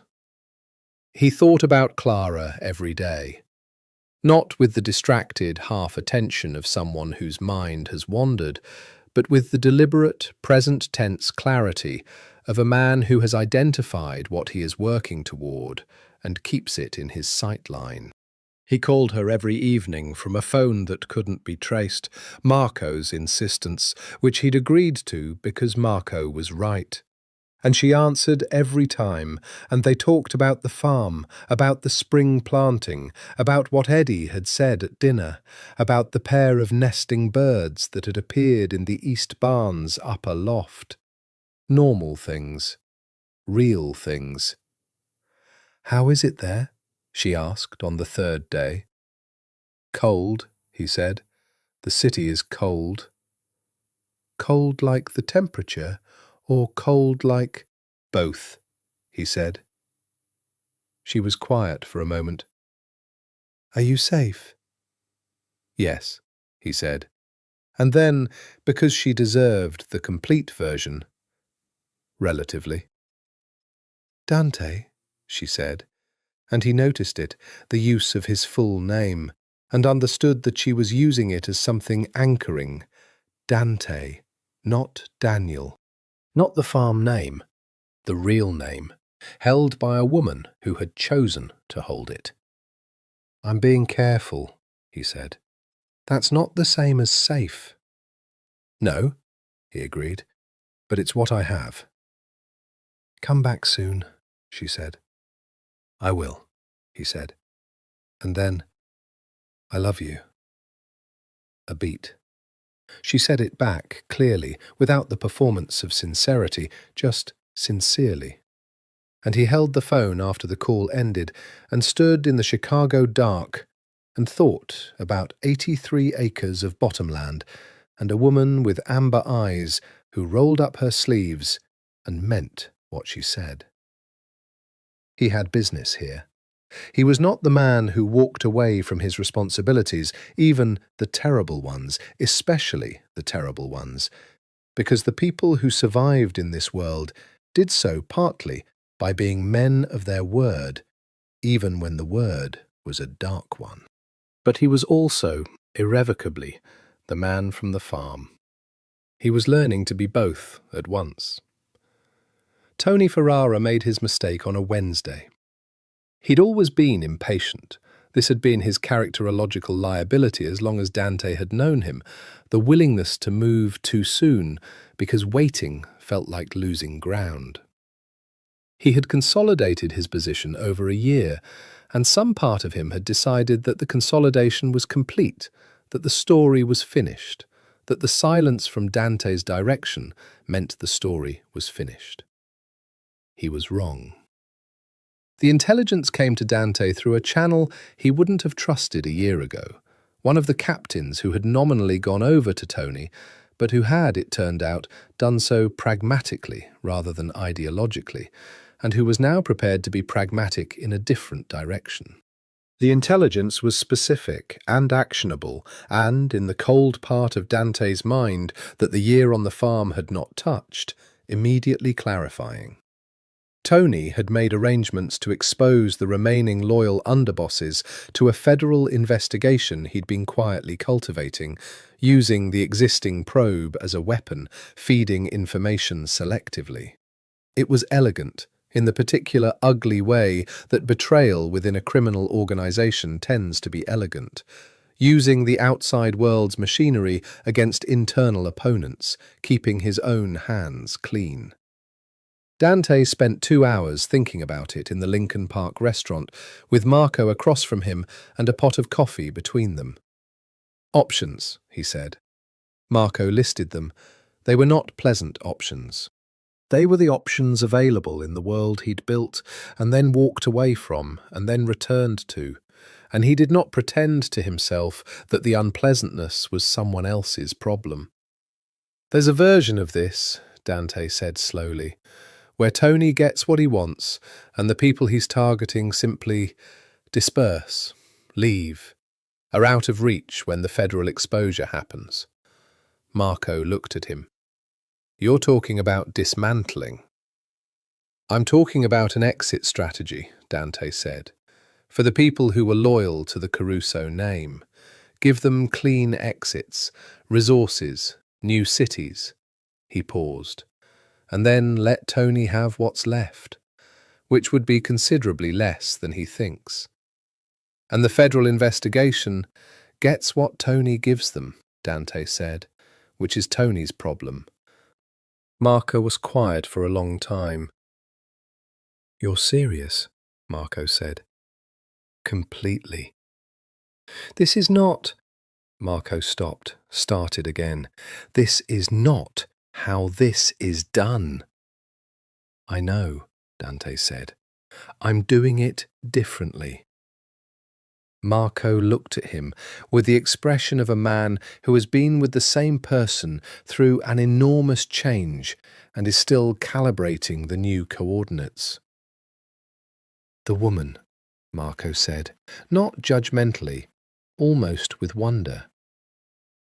Partly, Dante said, but, Marco, we've been doing this for a combined 50 years. What does the ledger look like? Honestly. Marco said nothing. This is an exit, Dante said, not a surrender, not a defeat, a choice. The logistics took 8 days, moving resources, establishing safe exits for 7 men and their families, the complex financial architecture of removing capital from structures that had been built to retain it. Dante was good at this, the strategic, systematic work of it, in the way he was good at things that engaged the cold clarity of his thinking, and he did it efficiently and without the flavour of regret that he'd expected. The regret, when it came, was for the years. Not for the specific acts. He could not afford to revisit those in detail yet. And he was aware that this deferral was its own kind of self-preservation, and that he would need to revisit them eventually and bear the weight of what he found. But for the years themselves. The years of being the man in the penthouse, looking down at the city through glass. The man who had not known what it meant to eat at a table with people who liked each other, or to work until his body ached with honest labour, or to love someone in the simple, terrifying, daily way of people who have committed to sharing a life. He had missed those years. He had not missed them while he was living his other life, because you cannot miss what you have not yet discovered. But from this side of the discovery, he felt the loss of them. Tony Ferrara was arrested by the FBI on a Friday morning in a sting that drew on information he'd been feeding the agency under the impression that he was using it as a weapon, and that turned out, with the particular irony of this world's comeuppances, to be a weapon aimed at himself. Dante learned this from Marco at 6 in the morning and sat with it quietly for a long time. Then he called Clara. "It's almost done," he told her. When are you coming home? She asked. The word settled in him. Home. 3 days, he said. Maybe 4. I'll save dinner, she said. In those final days, the city tried to pull him back. This was the thing that he had not fully anticipated, not the resistance from the outside world, which he had planned for, but the gravity of the thing itself. 8 years of being a particular kind of person leaves a mark more like geology than biography. It doesn't sit in the past like a story. It sits in the substrate, in the way you walk into rooms, and the way your eyes find exits, and the way your mind calculates. He sat in the penthouse. Tony's men had been cleared out, and Marco had the key and had brought him there one evening for practical reasons that he'd forgotten the moment he walked through the door. And he stood at the window where he had always stood and looked down at the city. It was night. The rain was back. Michigan Avenue was wet and lit and moving in its eternal, complicated rhythm. He stood there for a long time. He thought about power. He had understood power as a 26-year-old inheriting his father's empire, in the way you understand a tool by learning what it's capable of, comprehensively, without sentiment, focused on application. He had been good with power. He had been very, very good with it. He thought about what power had cost him.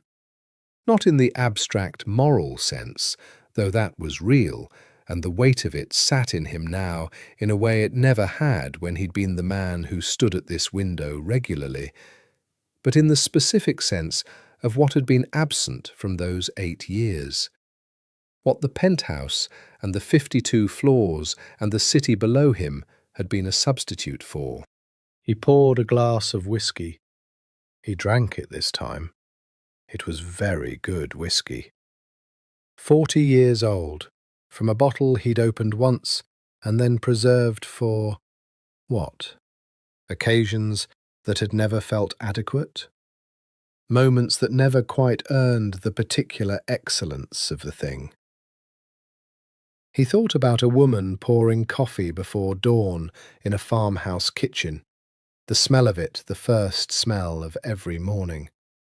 And the feeling of that. The way the ordinary can be the thing you choose, and the choosing can be the most powerful act you've ever performed. Marco came in at 10. It's quiet, Marco said, looking around the penthouse with the expression of a man who has spent a long time managing a complicated space and can feel in his body what it means for that space to be emptied. It is, Dante agreed. What do you want to do with all of this? Marco gestured at the room, the art, the furniture, the view.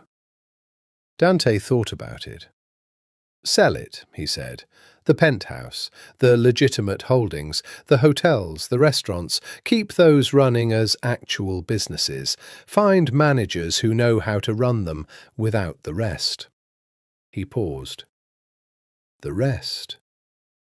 He meant the other parts, the darker parts. That's done. I'm not rebuilding it. Marco looked at him for a long, reading moment. You're really going back, Marco said, to the farm. I'm really going back, Dante said. And you think you can... Marco stopped himself, chose a different version of the sentence. You think it's possible to hold both of those things? To be both? No, Dante said. I don't think I can hold both. I think I have to choose. He set down the whiskey glass. I've chosen. The farm wins, Marco said. Something in his voice, not sarcasm, not quite, something more like wonder. The farm wins, Dante agreed. Marco nodded once. And then, with the manner of a man who is about to say something he means completely, "Your father would not have understood this." "No," Dante said. "He wouldn't have." "I do," Marco said. A beat. "For whatever that's worth." It was worth a great deal, actually. Marco Vitale had been with the Caruso family for 30 years and had seen things that he would carry to his grave, and his capacity for understanding was not innocent or uncomplicated. His endorsement was not the endorsement of a man who had never looked at the darkness. It was the endorsement of a man who had looked at it long enough to recognize the genuine alternative. Dante shook his hand, held it for a moment. "Take care of yourself," Dante said. "Always," Marco said. "You take care of her." He left the penthouse without looking back. The elevator doors closed on the view, 52 floors, the city, the rain, and he descended. And by the time he reached the street and the wet concrete and the ordinary world, the view had become the past. He drove south through the night. He watched the city yield to suburb, suburb yield to the flat, open country he'd come to know over the last year. He drove through the specific dark of rural Illinois, with the county routes and the occasional farmstead's light and the enormous sky. And he breathed differently than he'd breathed in Chicago, more fully, with something unclenched. And by the time he turned onto the property road and the headlights found the familiar gravel curve, something in him had settled with the finality of a decision that's been made and will not need to be remade. He parked. The house lights were on. He sat in the truck for a moment and looked at the lit windows of the Morrow farmhouse at 2 a.m. and felt, with the complete, unperforming certainty of a man who has stopped negotiating with himself, that he was home. The kitchen light was on because Clara had fallen asleep at the table. He came in through the back door, the way he always came in, and found her there with her head on her folded arms and one hand still curved around a coffee mug that had been empty for hours. She was fully dressed. She'd been waiting then, and had managed sleep only accidentally, and this fact sat in him like something too large for its container. He didn't wake her immediately. He stood in the doorway of the kitchen he'd worked in and eaten in, and stood at the sink of 100 times, and looked at the woman who had given him his life, both meanings, and tried to find words adequate to the moment, which were not available, because the moment was not an occasion for words. He put the kettle on. The sound of it woke her. She lifted her head and saw him standing at the stove, and her face did what her face did when things surprised her, a brief, complete openness, before the equilibrium re-established itself, and then she stood up and crossed the kitchen and walked into his arms, and he held her in the kitchen at 2 a.m, with the kettle beginning to hiss behind them. "You're here," she said into his shoulder. "I'm here," he said. She held him for a long moment. He held her back. "Is it over?" she asked. "The immediate part," he said honestly. "There are things that don't disappear. My history doesn't disappear. But the active situation in Chicago is resolved." She pulled back to look at him. Her eyes moved over his face with the thoroughness of someone checking for damage. "Are you hurt?" she asked. "No," he said.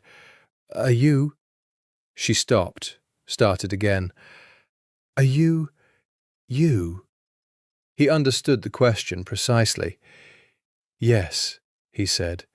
"I think, yes, more than when I left."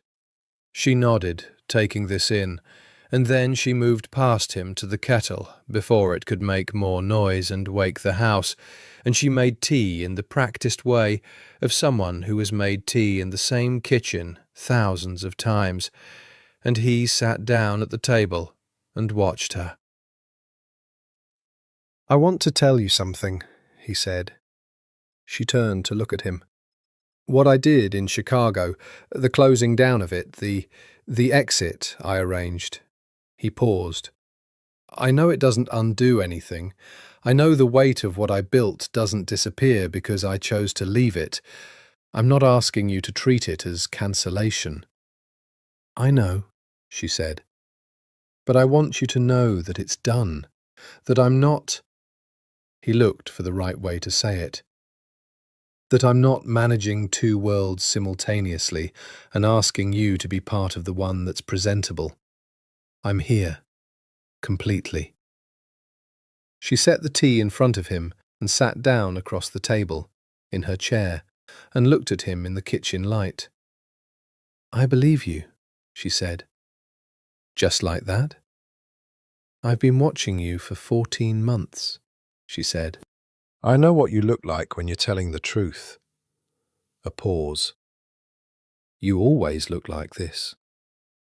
"That's why the 3 weeks, before you told me, those were the only 3 weeks that felt different." He absorbed this. "I'm sorry for those 3 weeks," he said.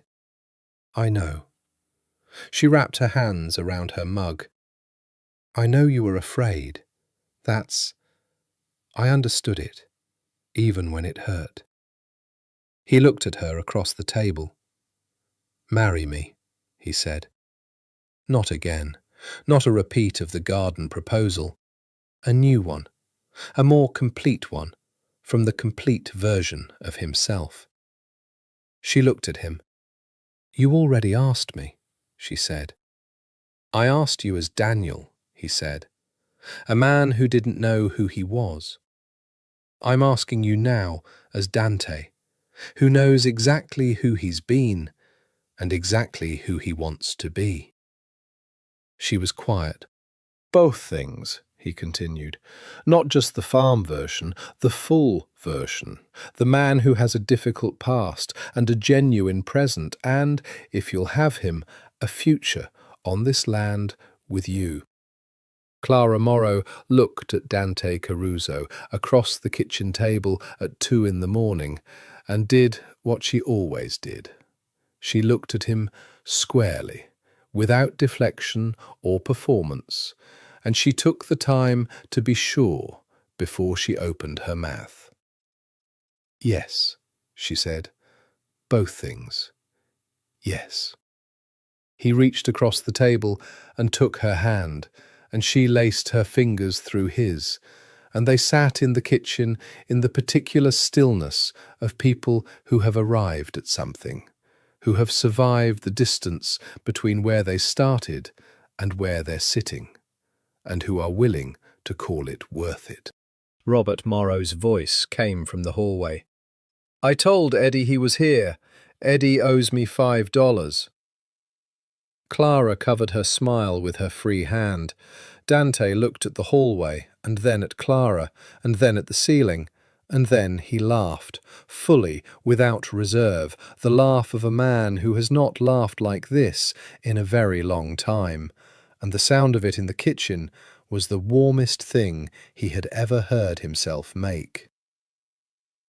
In May, they told the county clerk's office that Dante Caruso wished to marry Clara Morrow. This required explanations. There were forms that needed to be explained away, and identities that needed to be carefully presented, and there were quiet conversations between Dante and a lawyer Marco had arranged, who operated with the precise discretion of someone who had spent a career managing the complicated documentation of people who had reasons for complexity. The legal architecture of his return to official existence was not simple. It took weeks and involved more phone calls than he cared to think about, and at least one conversation with a federal contact that left him with a cold clarity about exactly how visible he was to certain organizations, and exactly how much his departure from the outfit had bought him in the way of investigative disinterest. Investigative disinterest was the best he could hope for. It was enough. Through all of it, Clara was steady. This was the thing that moved him most in that complicated spring of emergence and accountability, her steadiness. She did not pretend the difficulty wasn't there. She did not minimize the weight of what he was managing or make it easy by making it smaller. She simply stayed present alongside it, in the way she stayed present alongside anything, attentively, pragmatically, without drama. "You're not frightened," he said to her one evening. "I am sometimes," she said, honestly. "I'm frightened about the things you're not telling me, and I'm frightened about the things I don't know enough to ask about. But fear," she paused, "fear's not a reason to stop. Fear's just information." He thought about this. "What does the information say?" "It says I'm doing something real," she said. "Something with stakes. I'm not sure the things worth doing are the ones you're not frightened of." They were married in June. A small ceremony, because neither of them wanted a performance. Robert Morrow and Eddie standing up with them, two of the farm's long-standing neighbours as witnesses, a county judge who performed the service with the brisk sincerity of someone who had married hundreds of people and still meant it. Clara wore a simple dress the colour of cream, nothing extravagant, no veil, her dark hair loose. She carried flowers from the kitchen garden she'd planted herself. Dante stood at the altar, which was really just a spot in the Morrow farm's side yard, under the old oak that had been there since Robert Morrow's father had planted it, and watched her walk toward him on her father's arm, and felt something in his chest complete a circuit that he hadn't known was open. She arrived beside him and looked up at him with the amber eyes. "Hi," she said softly. "Hi," he said. The judge began to speak. He heard the words from somewhere slightly outside himself, aware of them as the scaffolding of the moment rather than its substance. The substance was the woman beside him, and the commitment he was making to her, and the strange and complicated truth that he, Dante Caruso, who had spent 8 years accumulating power over a criminal empire in a penthouse above a city, was standing in a side yard in rural Illinois beneath an old oak tree, marrying a farmer's daughter, and that this was the most significant thing he had ever done. "I do," he said, when it was his turn, clearly, without the pause that might have suggested performance. She said it too. She said it looking at him, not at the judge, and what was in her face was simple and certain and completely itself. Eddie Morrow, beside his father, produced what he later vehemently denied was a tear by blaming it on the afternoon light. After, there was a dinner at the farm, long tables set outside in the June evening, Robert's cooking and the neighbours' contributions, and the bottle of wine that Dante had selected from a case he'd had delivered from Chicago, which Marco had chosen, and which was very good.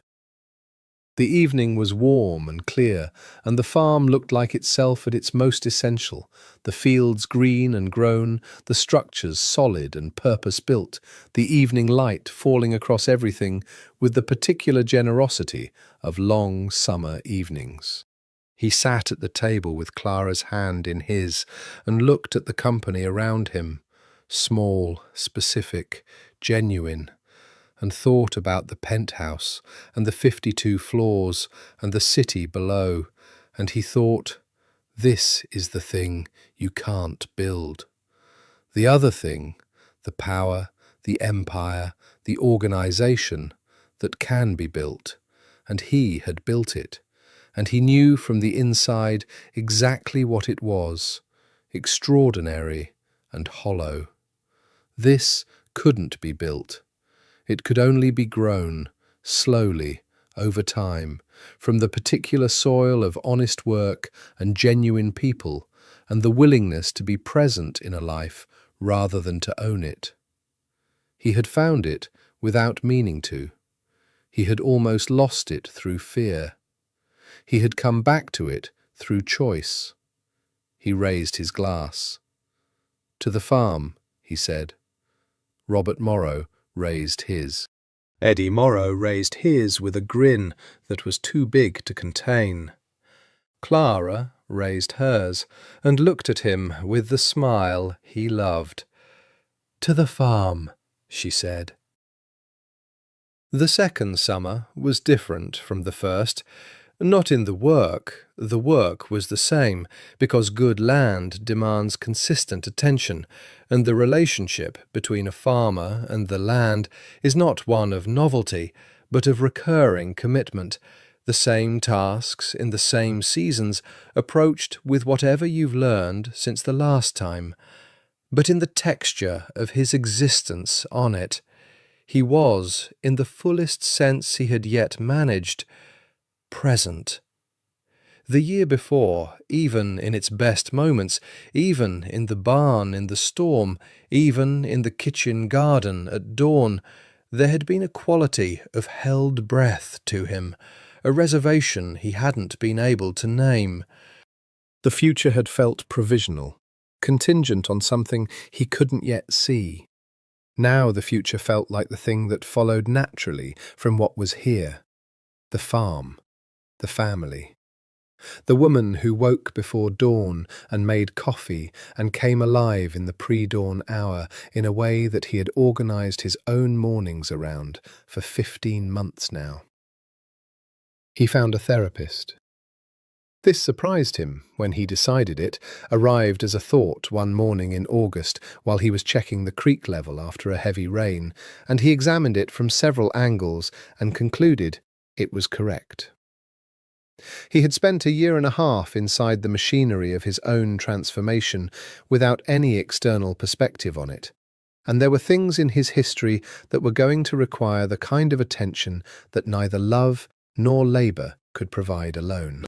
He found a therapist in the city 40 miles north, a woman who came recommended by a specific route that involved Marco and a doctor and a degree of privacy protection that was its own kind of complexity. And he drove to see her twice a month. He did not tell Clara all of what they discussed. He told her that he went and what the shape of it was, and she nodded and asked how it felt, and did not press for more, because she understood that some work is interior and some progress is slow, and that neither of these things requires a running commentary to be real. What he began to understand over the slow months of that work, there was no clean line between Dante before and Daniel after. No surgery he could perform on himself that would excise the 8 years and leave only this. The man he was continuous, one person, one long interior narrative containing a Chicago penthouse and an Illinois farmhouse, and every choice made in either place and every consequence of every choice. The work was not to separate these things, but to hold them all, honestly, without letting the darkest parts make the darkest arguments. He was good at it, some days.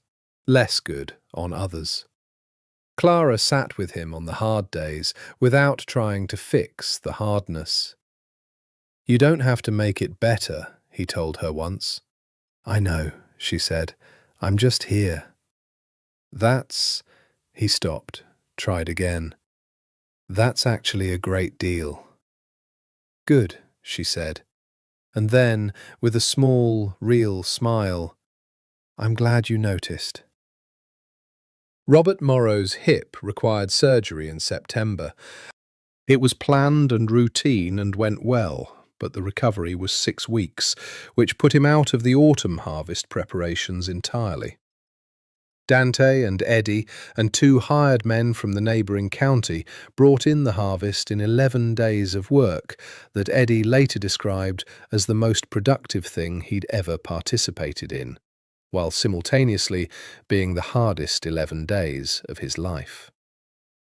At the end of it, Dante and Eddie sat on the back porch in the September evening with beers and the particular silence of men who have done something large together.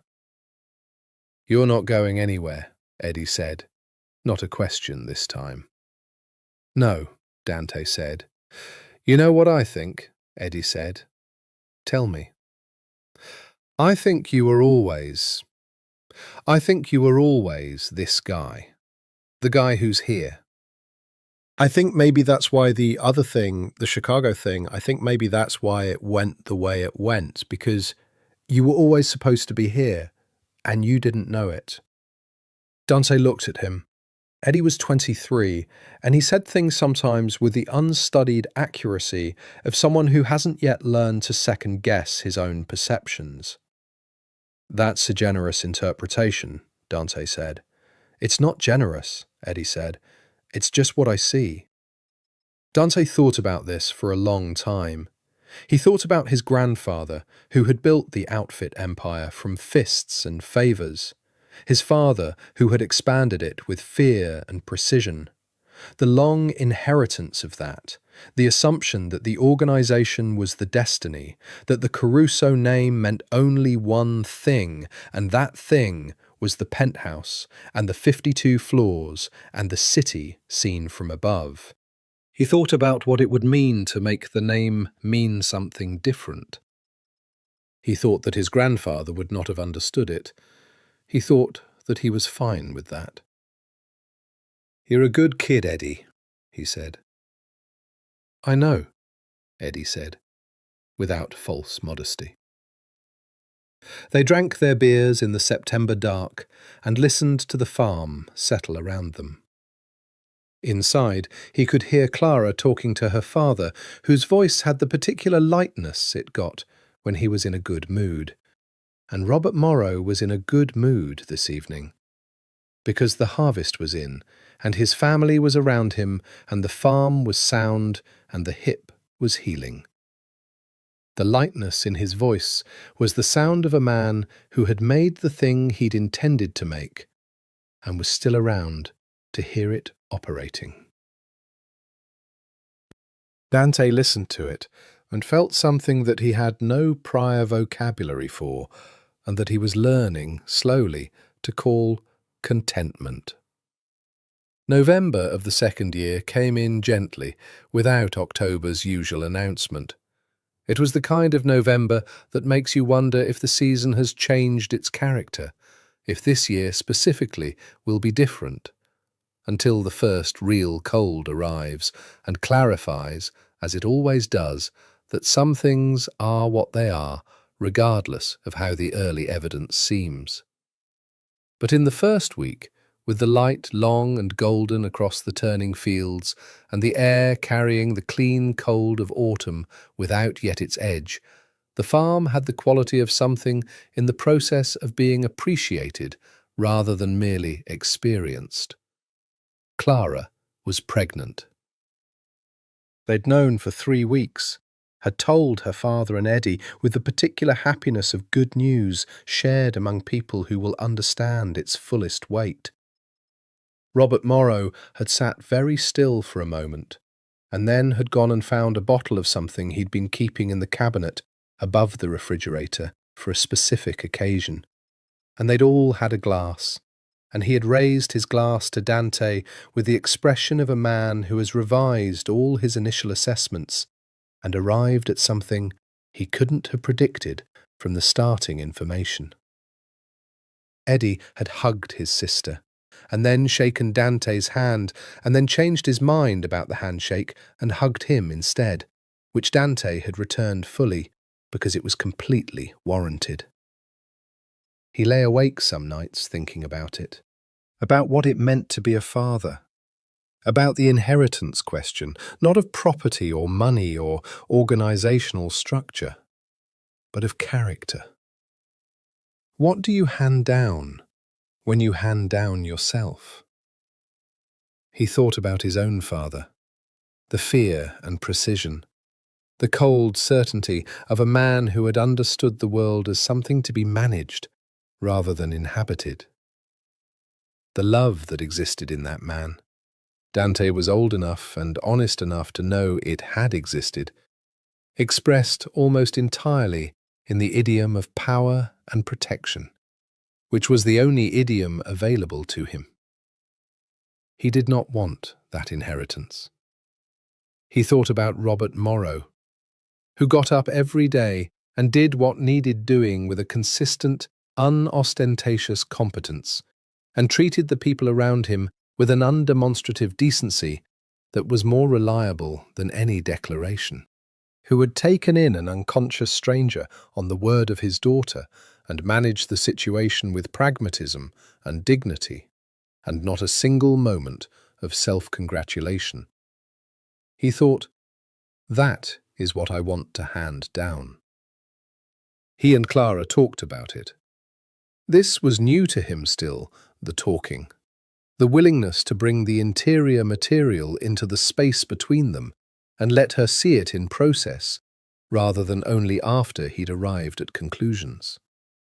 He'd been learning this slowly, with the same methodical attention he brought to other difficult things, and she'd been patient with the learning.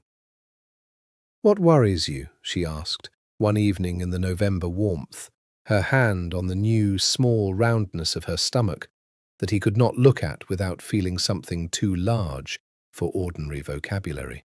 "Getting it wrong," he said, "in the specific way that's mine, the coldness, the distance." "You're not cold," she said. "I've been cold." "You're not cold with me," she said carefully, "or with Dad, or Eddie anymore." She looked at him. "Do you think that's luck, or do you think it's the choices you're making every day?" He thought about it honestly. "I don't know," he said. "Both." "I think mostly the choices," she said. "I think coldness isn't a character flaw, it's a habit. And you've been practicing a different habit for 2 years now." "2 years isn't a guarantee," he said. "No," she agreed, "but it's evidence." He put his hand over hers, over the small warmth of what was beginning. "I'm going to make mistakes," he said. "I know," she said. "So am I."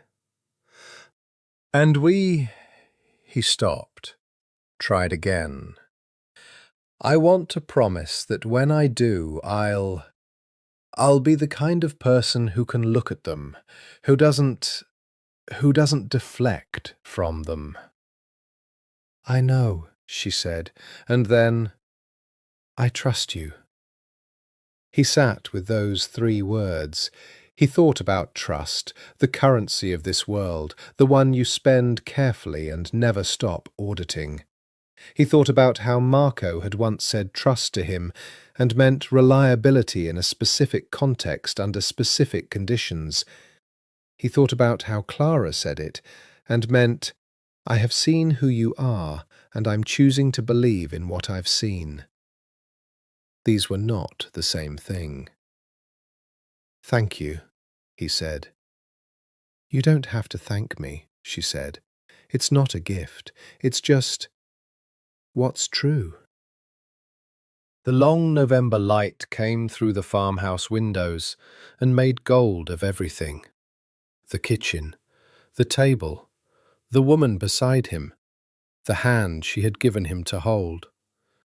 He held it and thought about the 52 floors and the city seen from above, and the glass of whiskey he'd never quite finished, and he thought, I was never looking for what I thought I was looking for.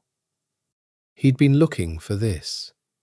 He'd found it in the most improbable way, through violence and its aftermath, through the loss of himself, through the recovery of himself, inside a life entirely unlike the one he'd built. Through a woman who had opened a car door in the dark and looked at an unconscious stranger and seen a situation that needed addressing. He was still here. She was still here. The farm was still here. He was going to be a father. He looked at Clara in the November light and felt the full weight of this life, not burden weight, but the weight of something substantive, something real, something that would bear pressing against without collapsing. And he thought that this might be the thing he had never understood from the penthouse, that real weight is the proof of real ground beneath you. He was on real ground. He was home. Spring came back to the farm the way it always came, with the insistence of something that has never once failed to happen, and therefore carries in it a particular accumulated confidence. The fields turned green, the creek ran fast. The kitchen garden's first rose emerged with the slightly tentative quality of things that are brand new but have been planned with care. And Clara moved through the early mornings of her 7th month with the deliberate, adjusted economy of a woman who has not changed her relationship with work, but has had to renegotiate certain of its terms. Dante watched her from the kitchen window, as he had watched her the very first morning he'd been well enough to stand at a window, and the sight of her in the early morning garden still produced in him, 14 months into their marriage, 2 years from the day Marco had driven him south through the dark on a road he hadn't known would lead here, the specific, unhurried certainty of a man who knows exactly where he is. He had, in those 2 years, become someone he would not have recognized from the penthouse. Not unrecognizable, not so changed that the continuity was broken, but different in the way that things are different when the same material has been through a different process, the same elements arranged differently, producing a different result. He was still precise, still strategic, still capable of a coldness that surfaced occasionally in the way he handled a difficult situation, and that Clara had learned to recognize without alarm, understanding it as a tool rather than a character, one he reached for and put down. He was also patient, genuinely patient, with the patience of someone who had learned to understand time differently, not as an adversary to be managed, but as a medium, like soil, in which things could grow if properly tended. He had continued to see the therapist in the city 40 miles north, twice a month, then once a month, then, as the previous spring arrived, as needed, which was becoming less frequent. There was work still. There would always be work. He had accepted this without drama. The man who had once considered his own coldness an asset had arrived at a place where he understood it as simply one more thing in himself requiring honest attention. Marco called occasionally. The situation in Chicago was settled in the technical sense that active conflict had subsided and the organizations involved were in the slow process of reorganizing themselves around the new reality. Tony Ferrara was in federal custody, awaiting trial. The men Dante had exited had, largely, exited successfully. The legitimate holdings, the hotels, the restaurants, the nightclub empire, had been restructured under proper management and were, in the unsexy way of properly managed businesses that have had their illegal scaffolding removed, running at lower margins and higher sustainability.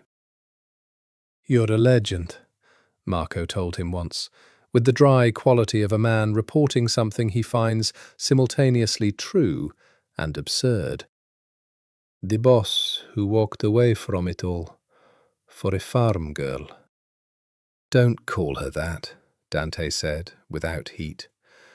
the extraordinary woman who runs an Illinois farm, for whom the most feared boss in the Chicago outfit abandoned his empire, Marco amended, with more care. Better, Dante said. Marco laughed. The first time Dante had heard him laugh freely in a very long time. I'm coming to see the baby, Marco said, when it comes. I'll tell Clara you're planning to visit, Dante said. She'll want to feed you. Be prepared. I've been surviving on restaurant food for 30 years, Marco said. I will not be prepared. I will simply accept. The baby came in the first week of April. A girl, born in the Harlow County Hospital in a birth that was attended by Dr. Kerrigan, who had been delivering babies in that county for 30 years, and who greeted the arrival of Dante Caruso's daughter with the same brisk, competent warmth she brought to every birth, which was a great deal. She was small and dark-haired, and had her mother's particular quality of complete, uncomplicating presence.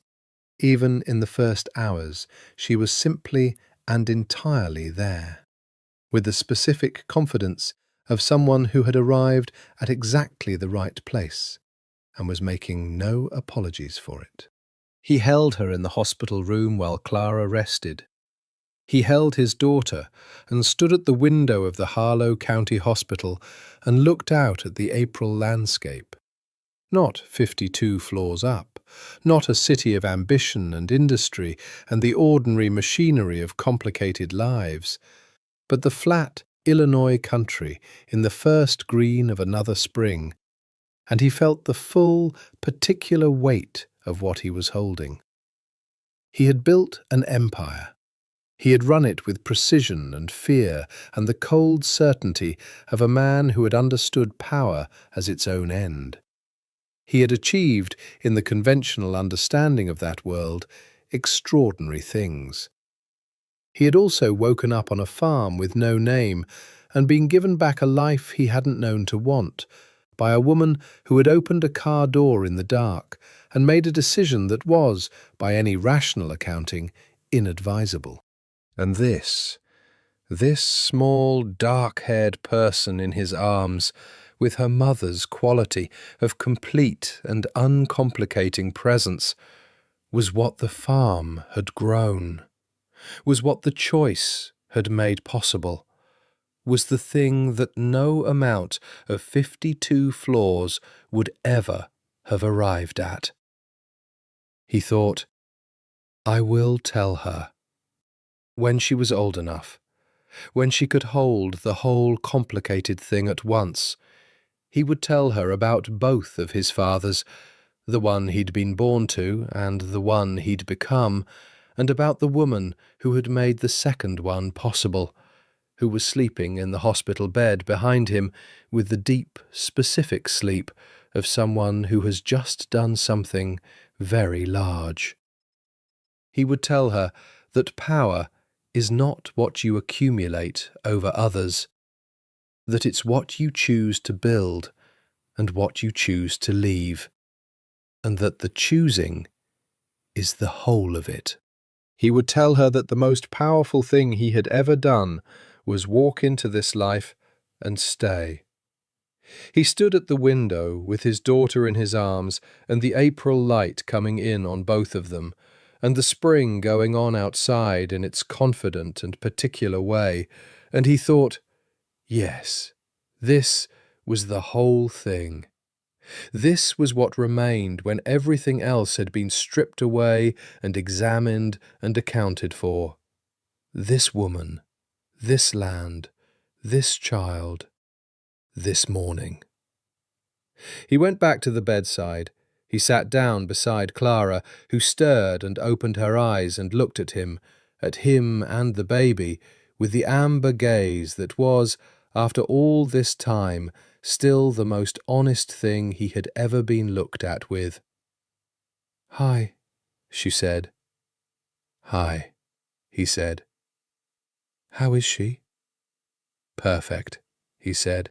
Clara smiled, the full one, the private one, and reached up and touched his face, and he leaned into her hand, the way she had once leaned into his palm in the early dark of a farm he'd arrived at without a name, in a life he'd been given without asking. Outside, the spring continued its long, deliberate work. The creek ran, the fields turned green, the farm kept going, the way good farms do, the way good lives do, not by being exempt from difficulty, but by being rooted deeply enough that difficulty is not the last word, only one word in a long and complicated sentence that is still, even now, being written. It was enough. It was, in every way that mattered, more than enough. 2 years after the birth of their daughter, whom they named Rose, for no complicated reason except that it was the right name and they both knew it the moment it was spoken, Marco Vitale drove down from Chicago on a Sunday in October. He arrived in the afternoon in a car that was sensible rather than conspicuous, wearing clothes that were, Clara noted with private amusement, clearly expensive, but clearly chosen to appear less so. He stood in the driveway and looked at the farm with the expression of a man encountering a thing he has been told about repeatedly and is only now seeing for himself. "It's bigger than I imagined," he said. "It's 83 acres," Dante said. "No, I mean," Marco gestured, "it's bigger than the number." Clara shook his hand, and he held it with the carefulness of a man who is aware he is meeting someone who is owed a very specific kind of respect. Not the respect that moves in the organization of which he'd been a part, but a different respect, older and simpler. "Thank you," Marco said. He meant everything. "Come in," she said. "There's food." There was a great deal of food. Clara had been cooking since morning in the unceremonious abundance of someone who expresses care in the idiom of feeding people well. Robert Morrow sat at the table with the solidity of a man whose hip was mostly good now and whose life contained what it should contain. Eddie, who was 25 and had taken on the full partnership in the farm operation this year, had brought his girlfriend Meg, who was practical and kind and thought Eddie hung the moon, which he sometimes did. Rose sat in a high chair and demolished a piece of bread with the focused determination of a person who has not yet encountered anything she can't handle. Marco sat across from Dante and looked at the table and the room and the life assembled in it, and his face had an expression that would have surprised many of the people who had worked for him and feared him. It was the expression of a man who is looking at something uncomplicated and recognizing, perhaps for the first time, that uncomplicated has its own power, its own permanence. After dinner, on the porch, he said, "You made the right choice." "I know," Dante said. "I'm glad you're—" Marco paused. "I'm glad this exists." Dante looked at the October farm in the last evening light, the fields turned, the harvest in, the structures solid, the smoke from the kitchen chimney rising straight in the still air. "So am I," he said. Inside he could hear Clara's voice and his daughter's particular laugh, unself-conscious, complete, the laugh of a person who has not yet learned to be anything other than entirely herself. And the sound of it was the best sound he had ever been in the vicinity of. He listened to it and thought, I was a man made of power, and the power was real, and it was also not the thing. The thing was this. The thing was always this. He went inside.